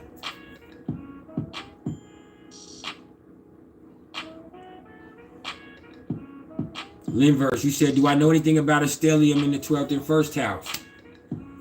I mean, I know plenty about it. It depends on what planet you're talking about and what sign you're talking about. Waves, you said Chiron and Scorpio in the 8th house. It tells me that, you know, that tells me that you probably had some really fucked up shit happen to you when you were younger. I got Chiron in the 8th house in Gemini, and I know what I went through. That tells me that you went through some really messed up stuff that's really affected you in a messed up way. And so it's going to take a lot. It's going to take a lot. It's going to take a lot of transformative experiences. It's going to take a lot of fucked up shit in life. Maybe even near-death experiences. It's going to take a lot of you seeing some really rough things for you to really want to change. Because right now, like, you can go down into with Chiron and Scorpio in the 8th house, because of everything that you went through, because of the abuse that you received. Like, you kind of go down too far, and you get too far into the abyss. And the day that you're able to come up out of that primordial part and feel empowered is the day that you'll be able to teach other people how to do that shit too. Okay? But you're going to have to forgive yourself and whatever happened in your past with that. You're going to have to forgive all that fucked up shit that happened to you, or you're never going to be able to come out of that. What's up, Shanti? Chiron and Sagittarius in the 3rd house, Mr. Nobody. Man, that says a lot about, you know, maybe the teachers that you fool with. Like, maybe teachers talk shit to you when you were younger. Maybe your maybe, you know, the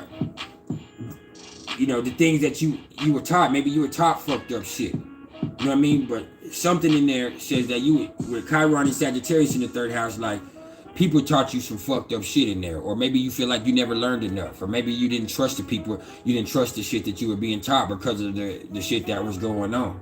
Whatever happened with that directly speaks to you learning to find your own truth and then teach it to other people. Communicate it to other people with that 3rd house in whatever way that you want to employ that. Which I feel like you probably have a multitude of ways that you can be able to employ skillfully.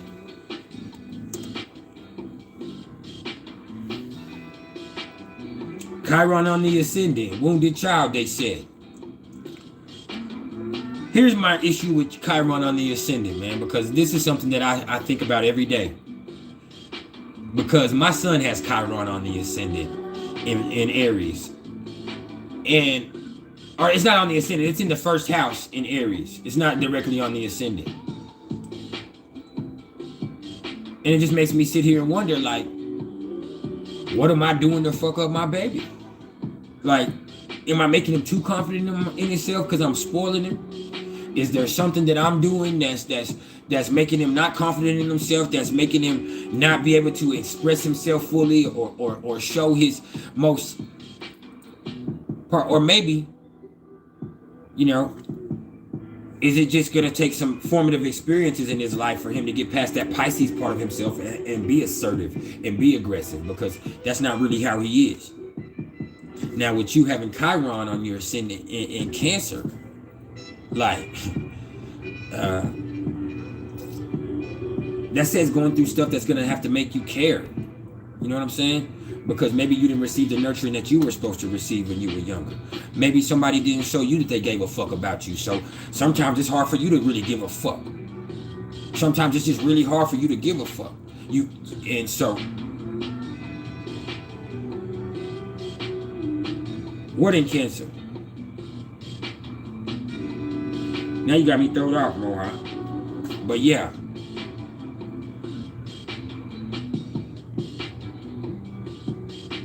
I don't know what you're talking about in Virgo. Somebody else said Chiron on the ascendant in Cancer.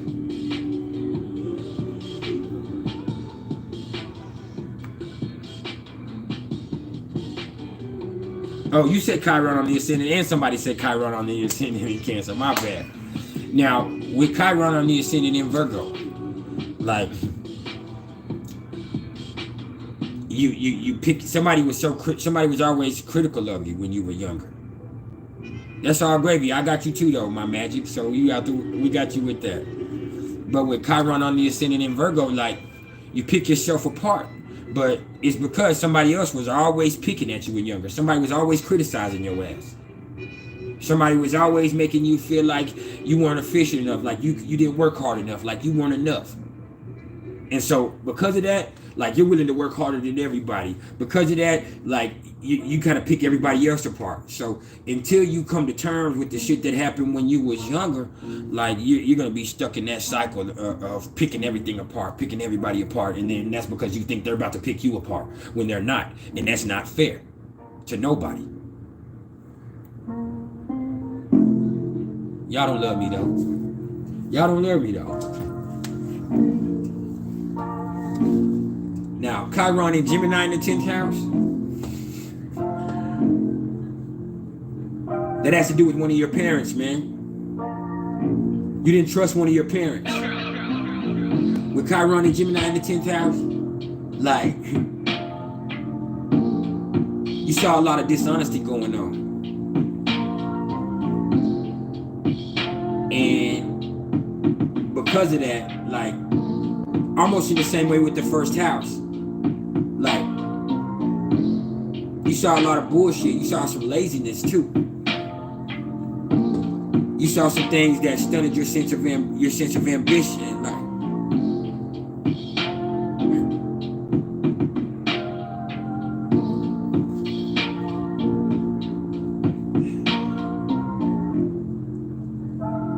Yeah. So, Chiron and Gemini in the 10th house is about talking to people. It's about you learning about yourself. It's about you kind of letting go of bullshit and learning to be assertive and learning to be ambitious and allowing yourself to go after the things that you want. You know what I'm saying? It's about you to stop caring about what everybody thinks about you with Chiron and Gemini in the 10th house. Oh yeah. Because for whatever reason, people's opinion of you, it really bothers you. But the thing is, if you're being honest, you wouldn't be so worried about people's opinion of you. So be genuine. That's the thing with Chiron in the 10th.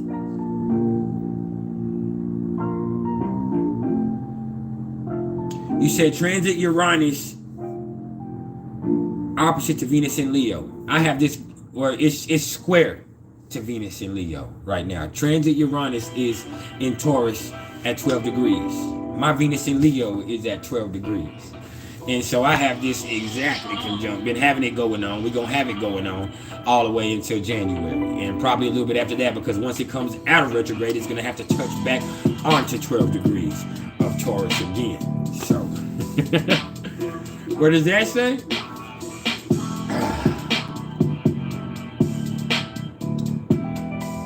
Man, more than anything else, man, that just says that you need to not let your ego get in the way of you getting money with Uranus and Taurus square to that Venus and Leo. Don't let your ego get in the way of you getting some money for real. You did? We can't do that.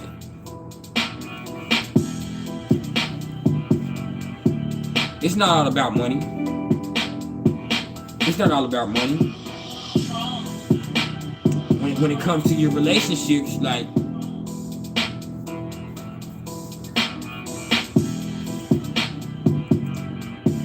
when I see Uranus in Taurus and Venus in Leo right there, it's about making sure you're not getting too comfortable. It's making sure that you're not getting too comfortable. It's making sure that you haven't let your ego get in the way of you really working on yourself and building better relationships. If that's what you want to call it, with Uranus and Venus, with that right there.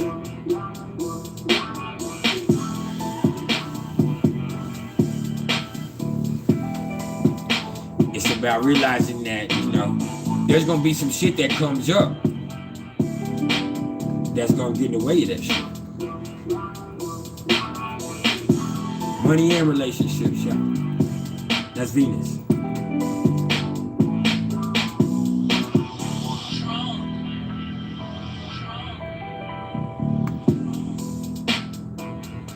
Hey, y'all show some support to Rosie.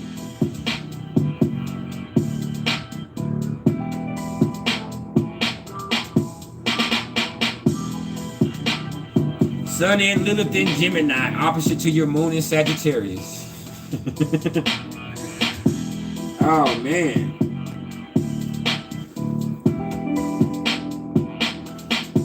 Man, that speaks to directly of being honest, man. With that right there, like, as long as you're being honest, man, and you're communicating, truthfully, like, you'll be all right. But with Lilith in the mix with that, like, when you have Lilith conjunct that full moon right there, you get in your own way. And with Gemini and Sagittarius, the way you get in your own way is by not being honest with self or with other people, whatever it may be. So do something about that.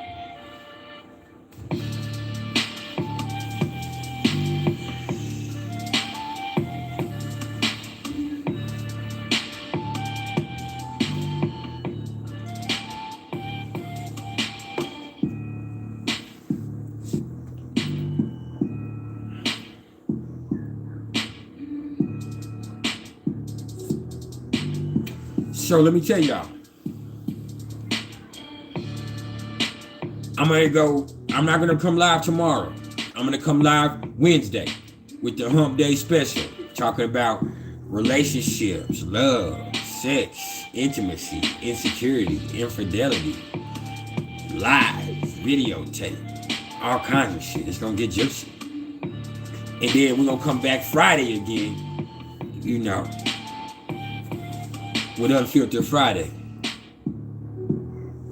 And so that's what we're gonna do this week. And then the next week, I probably might come live one time, because starting next week, I'm gonna start working on my placement, getting my placements together for these. Getting my videos together for these videos on these aspects. I'm gonna start a new series, and from that point forth, I'll only be going live once a week, and then I'll be dropping videos within my aspect series at least 2 to 3 to 4 times a week.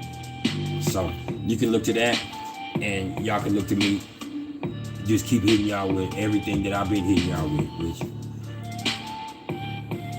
is the best.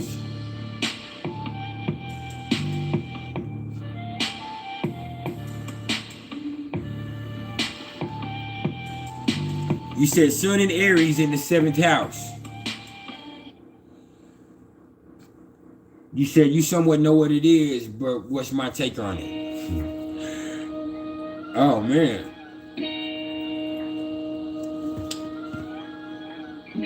That tells me that you're really attracted to independent people, Mr. Nobody. That means that, like, your relationships are everything to you, but the people that you want a relationship with is passionate people, powerful people, somebody that's gonna stand up to you. That's what you like. You know what I'm saying? Like, you ain't for the faint of heart yourself. That's why you know that. You're a lot to deal with. Whether it seems like it or not with that Libra rising, it don't matter. You're a lot to deal with. And so, like, you got to make sure that you're able to be with somebody that's able to handle everything that you bring to the table. So that's what you're always in search for.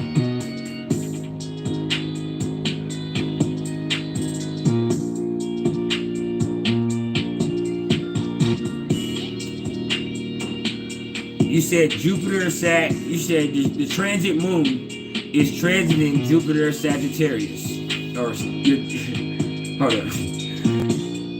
the moon in transit is sextiling Jupiter and Saturn in your chart. Hey man, that's really beautiful. But that's only gonna last for these next few hours, man. You feel me?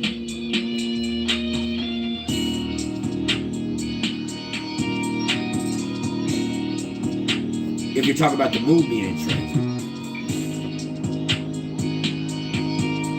And Jupiter and Saturn can't be if you're talking about Jupiter and Saturn sextile, although they're both in Aquarius, they're too far apart for them both to be sextile in anything.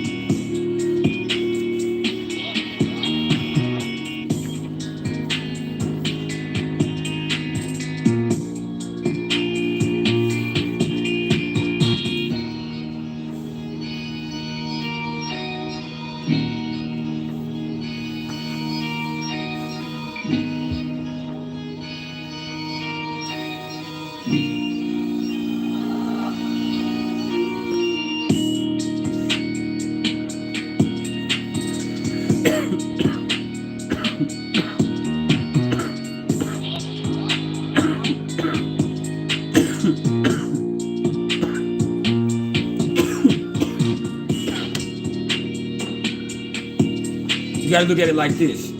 Reflection. Jupiter is at 24, almost 25 degrees of Aquarius. Pisces is at 8 degrees of Aquarius. They are too far apart for them to be closely sextiling anything together. You get what I'm saying? It's like this. And now, the thing is, if you're talking about far aspects, you don't need to worry about that right now because that's too, especially with those outer planets, that's too far apart for it to be closely affected. So either the transit moon is aspecting one, and then it's about to aspect the other one in a little bit with sextile, or one of those is about to transit your moon, and then the other one is about to transit your moon. And so you got it coming either way it goes. But they're both, with that right there, with that far of a separation, with almost 25 degrees and 8 degrees, that's too far for them to be closely aspected anything together at the same time with those outer planets like that.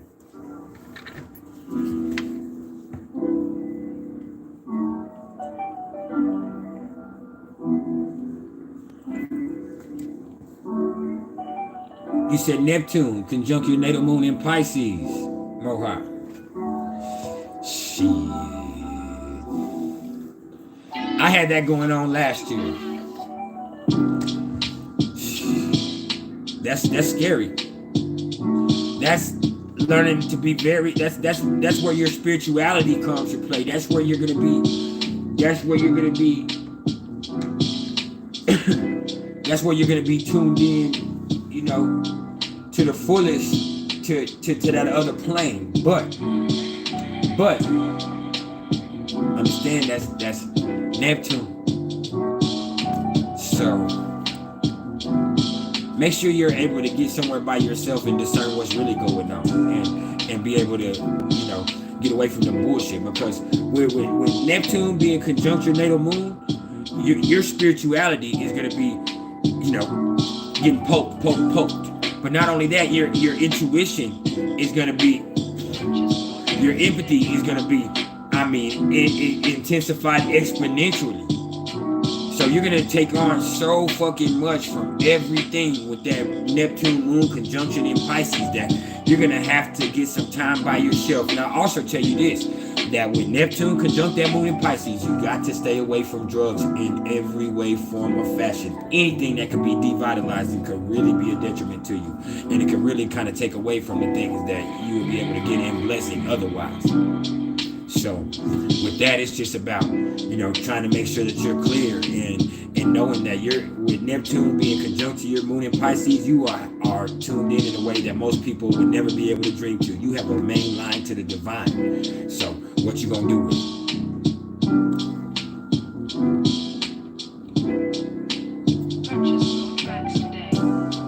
We're going for 10 more minutes, people.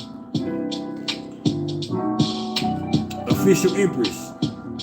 You said, can I shed some light on Mars in Cancer? You have it in your 10th house.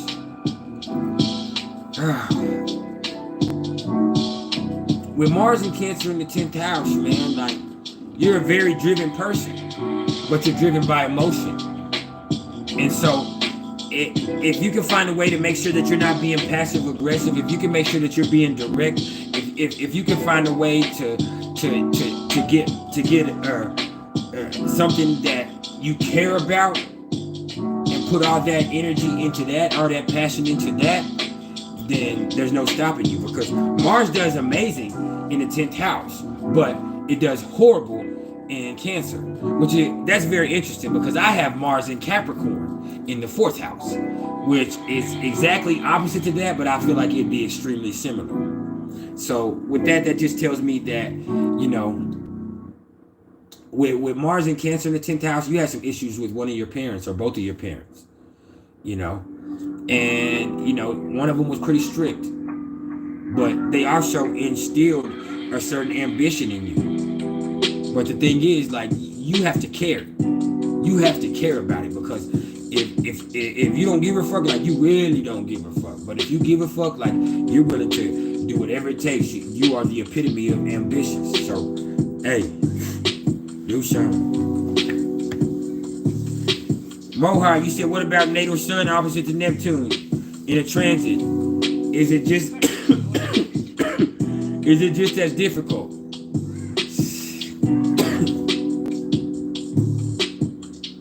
With sun opposite to Neptune, like, it's pretty difficult, because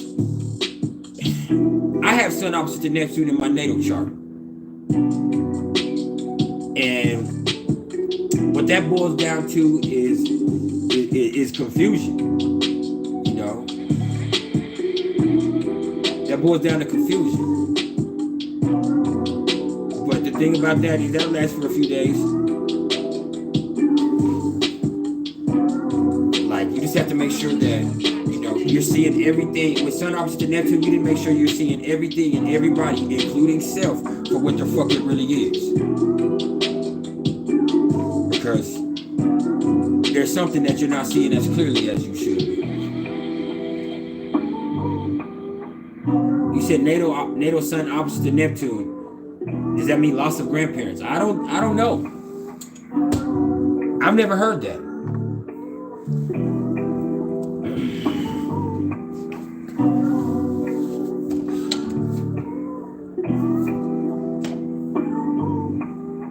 I hope not.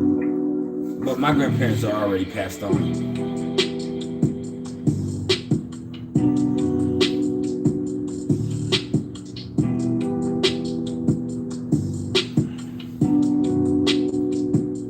Thank y'all so much. But yeah, sun opposite to Neptune, man, like, I can say a lot of positive about sun opposite to Neptune. Like, that's when you're at once again at the peak of your creativity. With sun opposite to Neptune, like, you're really tuned into a way that you've never been. But there's also confusion there for whatever it may be. Whether it's confusion about people, whether it's confusion about self, whether it's confusion about situations. So you have to make sure that you're finding a way to discern it all, to get through it all.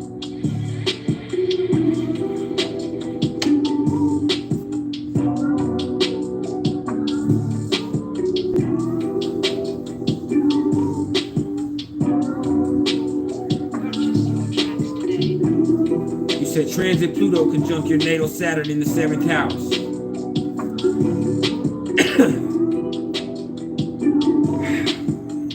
Sounds like you probably finna have some relationship issues that might come up that might, you know, force you to look at relationships a little bit differently. That's gonna really probably, you know, make you have to face some fears or come to terms with some shit inside of yourself that you need to work on that maybe, you know, you never took to terms with before. What's up, Lakim, Raw House of Intuition? You caught us at the end. We got 5 minutes to go, family. Y'all don't love me anyway.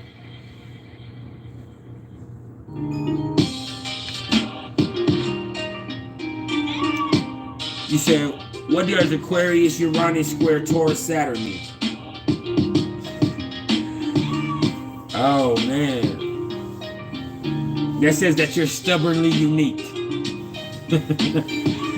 And, like,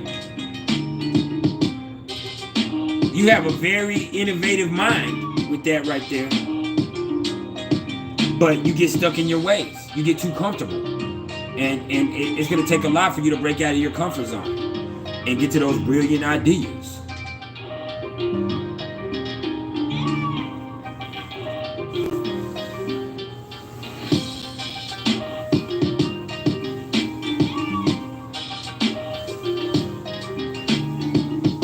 Yeah, to me that sounds like you're going to have to, my magic, you're going to have to release some of them codependency issues with that 8th house shit going on.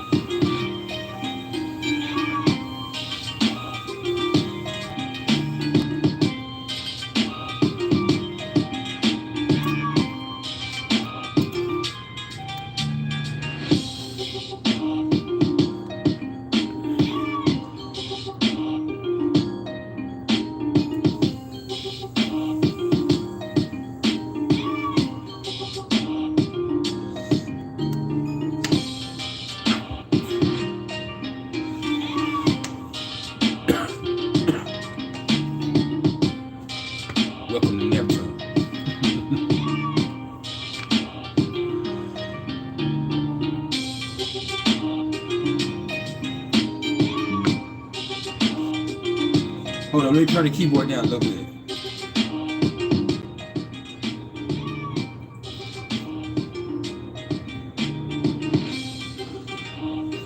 Reflection. You said, which transited planets should you look at right now? All of them. All of them.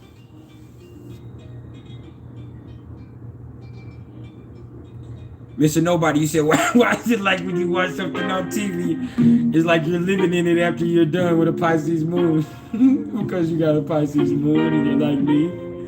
Hey, man. You done brought me, we got to go overtime now because you done got me in my feelings. All right, Mohawk. Thank you so much. But look, man. So I watched The Harder They Fall last night. And that's now my favorite movie. And man, I promise you, it took everything in me not to be on some straight cowboy shit this morning. Like, I promise you. Like, I'll be watching my son, and he's a Pisces rising, right? And he can't watch no movie, watch any sports venue. He can't do anything without acting it out. And I be on his ass, right? Lo and behold, yesterday, I'm watching it. First of all, the night before on Saturday night, I'm watching the Terrence Crawford fight. And I catch myself working him hoes. I'm in there throwing them things, man. Yeah, I know I'm quick. But yeah, I'm watching the Terrence Crawford fight, and I'm in there. I'm up against the door, throwing him, and I catch myself. I'm like, bro, you a grown ass man. Sit your ass down.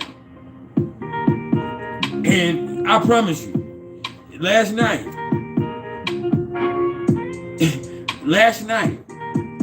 I'm watching. I happen to get to watch the movie by myself. So I'm in here watching that The Harder They Fall by myself. And I promise you, I don't know how many times I drew down on somebody in this bitch. Boy, if a motherfucker would have came in here, they would have got their head blown smooth the motherfucker off. I said, oh man, this Pisces moon is a motherfucker, man. And it's in the 5th house. So I ain't never gonna grow up. That shit was fun as hell. But y'all have heard me on here with my Neptune in the 3rd house, like that Pisces moon with that Neptune in the 3rd house. Not only can I get involved, but I can also act out the movies. I mean, I'm a very good, impersonator. Y'all heard me do Edward Lerner and Fernando and all my boys up here, man. And shout out to them, man. Shout out to all of them. And we're not gonna get into the whole list of them or talking about anybody adversely or positively or anything else. Cause this is my shit. But yeah, shout out to all of them. But yeah, man, That the Harder They Fall is a bad motherfucker.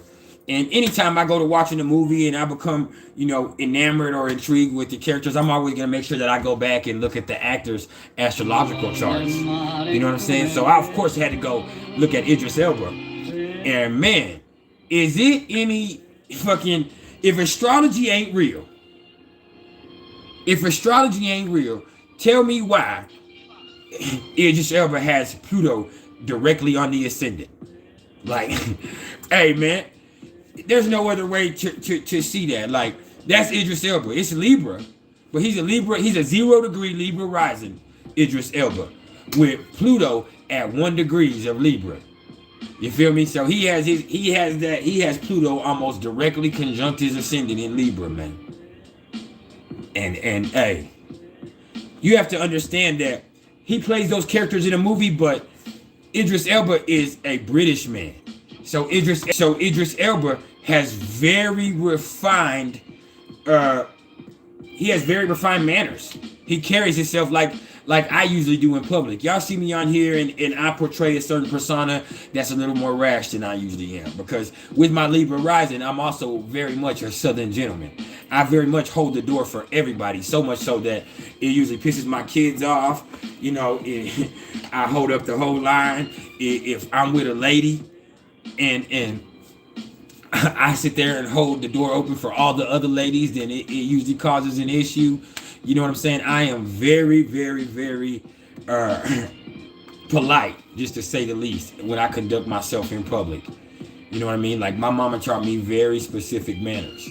And so I conduct myself accordingly. I say yes, ma'am, and no, ma'am, and I talk to people the right way. And so I'm very careful on the way that I handle myself. But yeah, if astrology ain't real, I don't know how you explain that Pluto with Idris, man.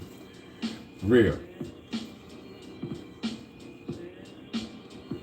Just like there's no other way to explain Ghost, Amari Hardwick, being a Capricorn. Like, there's no other way to explain dude being a Capricorn.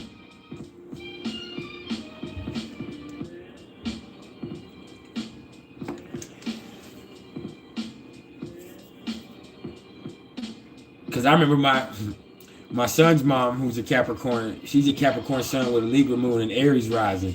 And I remember we was watching Power one day, and she was like, she's the one that said it. She was like, I think he's a Capricorn. She just said it out of the blue. She said, I just think he's a Capricorn because he scares me a little bit, and I like it. And so, of course, right there, man, I'm like, let me go see this motherfucker. I'm like, Capricorn.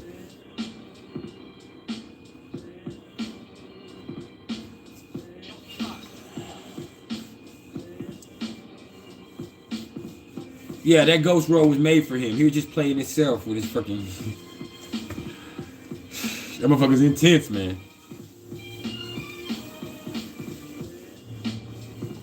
I've seen him on sports shows, and he tries to be loose, but he is the epitome of a Capricorn. He carries himself like he has a stick up his ass at all times. Amari Hardwick does.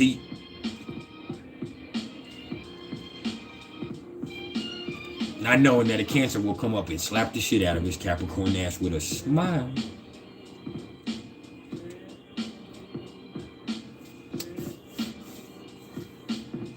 But yeah, man. My house is a motherfucker, man. You got me with this Pisces moon. You got my boys in here, like I said. I got my baby boy. He's a Pisces rising, Aquarius sun with a Virgo moon. Then the middle boy is a Capricorn rising with a Libra sun and a Gemini moon. And then the oldest one, that's just a year older than the other one, he's Virgo rising with a Leo sun and a Gemini moon. And man, these motherfuckers be in here tripping, man. They're 6, 11, and 12. And like that middle one,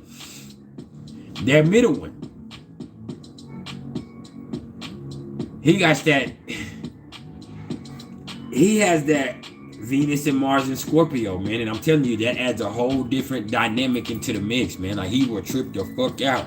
Like, I have seen that, the older one, and they're both Gemini moons, so they argue all the time, and they're like twins with each other, and they'll trip out. Like, they trip out each other, and they're always fighting, and it turns into a fucking fist fight, just like that with Gemini. Understand, people forget Gemini argue, but Gemini is the sign of the hands. Don't forget that. Don't forget that.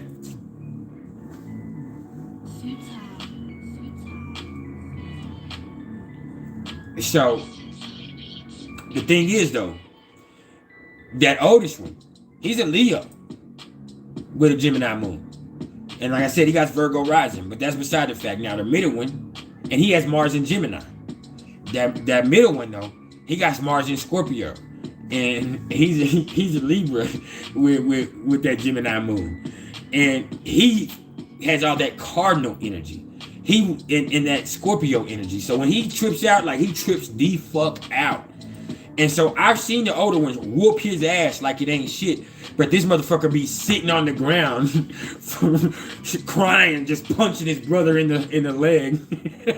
Because that fucking Mars and Scorpio is so fucking...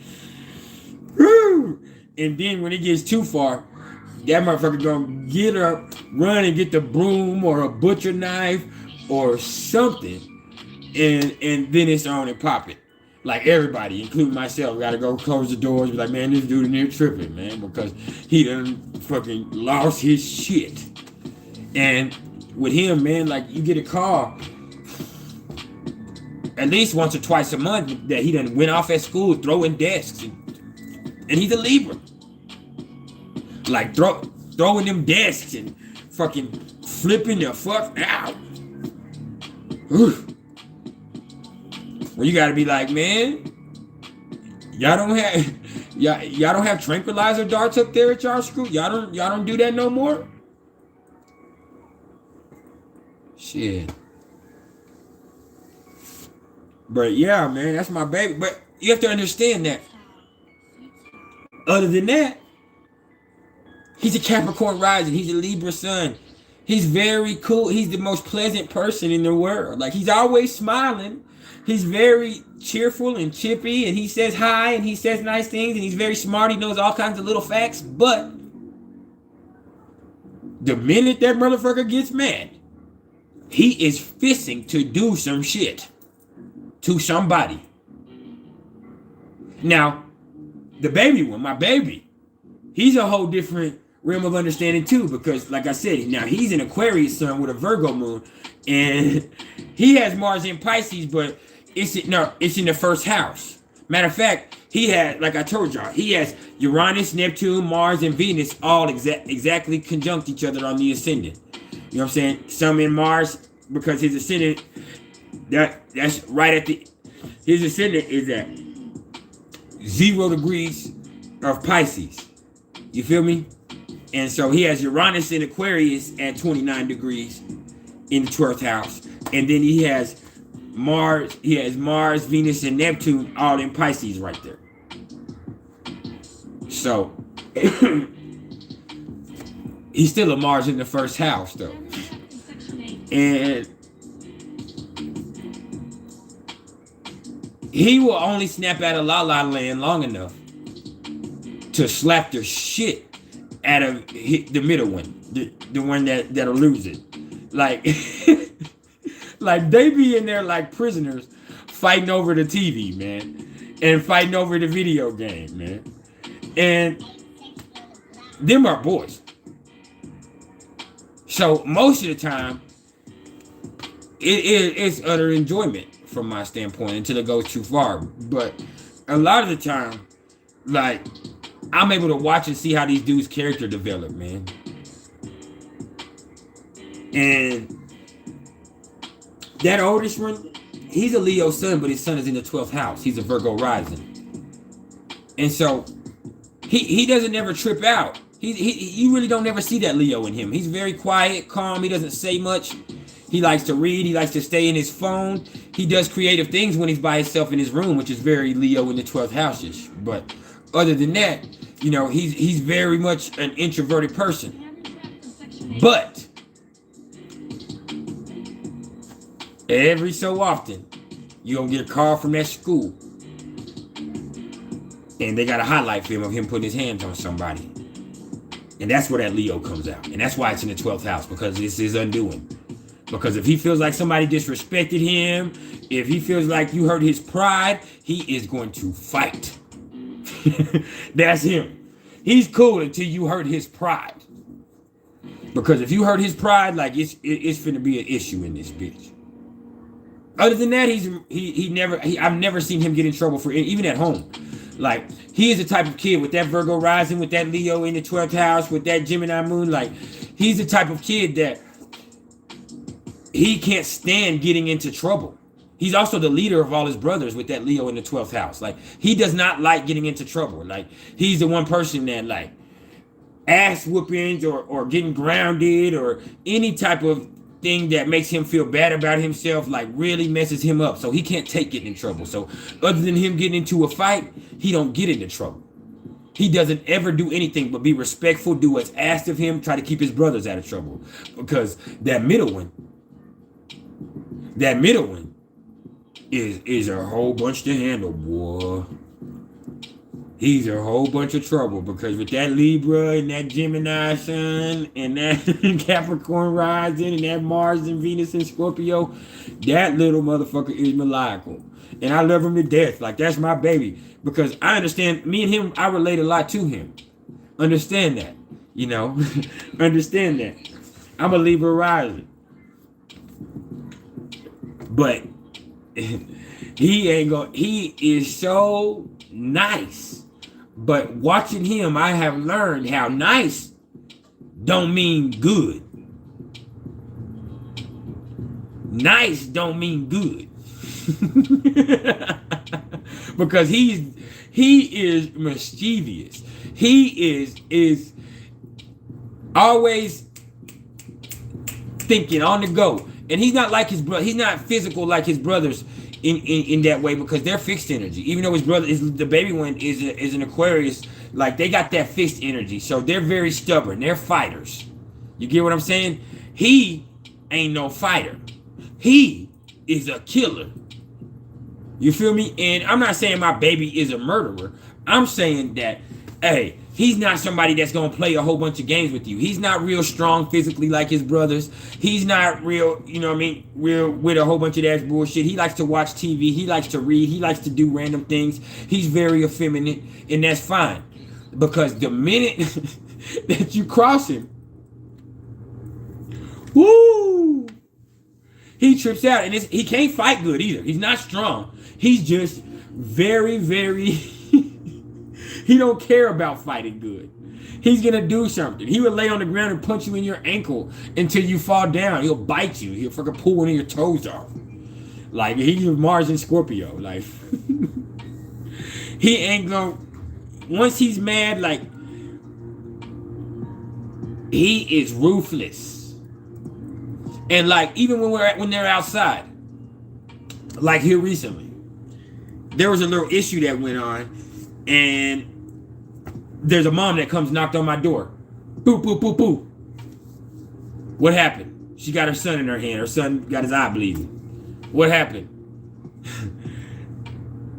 She said, well, your son, the middle one, Jaheen, he came up. My son said he was playing, and he came up and headbutted my son and grabbed him in a headlock and threw him on the ground. And I said, well, that's horrible. I should need to tell him, because I'm always trying to tell him he can't be putting his hands on people, because like I said, if he loses his temper, he does some crazy shit every time, which if he goes to do that when he's an adult, that's not, first of all, that's going to have people treating you like you're a fucking animal when you act like a fucking animal. Two, you are a young black male. You are a young black male. Cute or not. People are going to treat you. People are going to treat you like a fucking nigger if you act like a fucking nigger. And that's fucked up. And sometimes they're going to treat you like that anyway. So don't give them an excuse to do it. You have to act extra classy. You need to conduct yourself with the utmost respect. That doesn't mean take no shit, but you can't just go be putting your hands on people. You can't be going putting your hands on people. Don't do that. Show them that your mind is powerful. Show them that your mind is powerful. Don't act like that.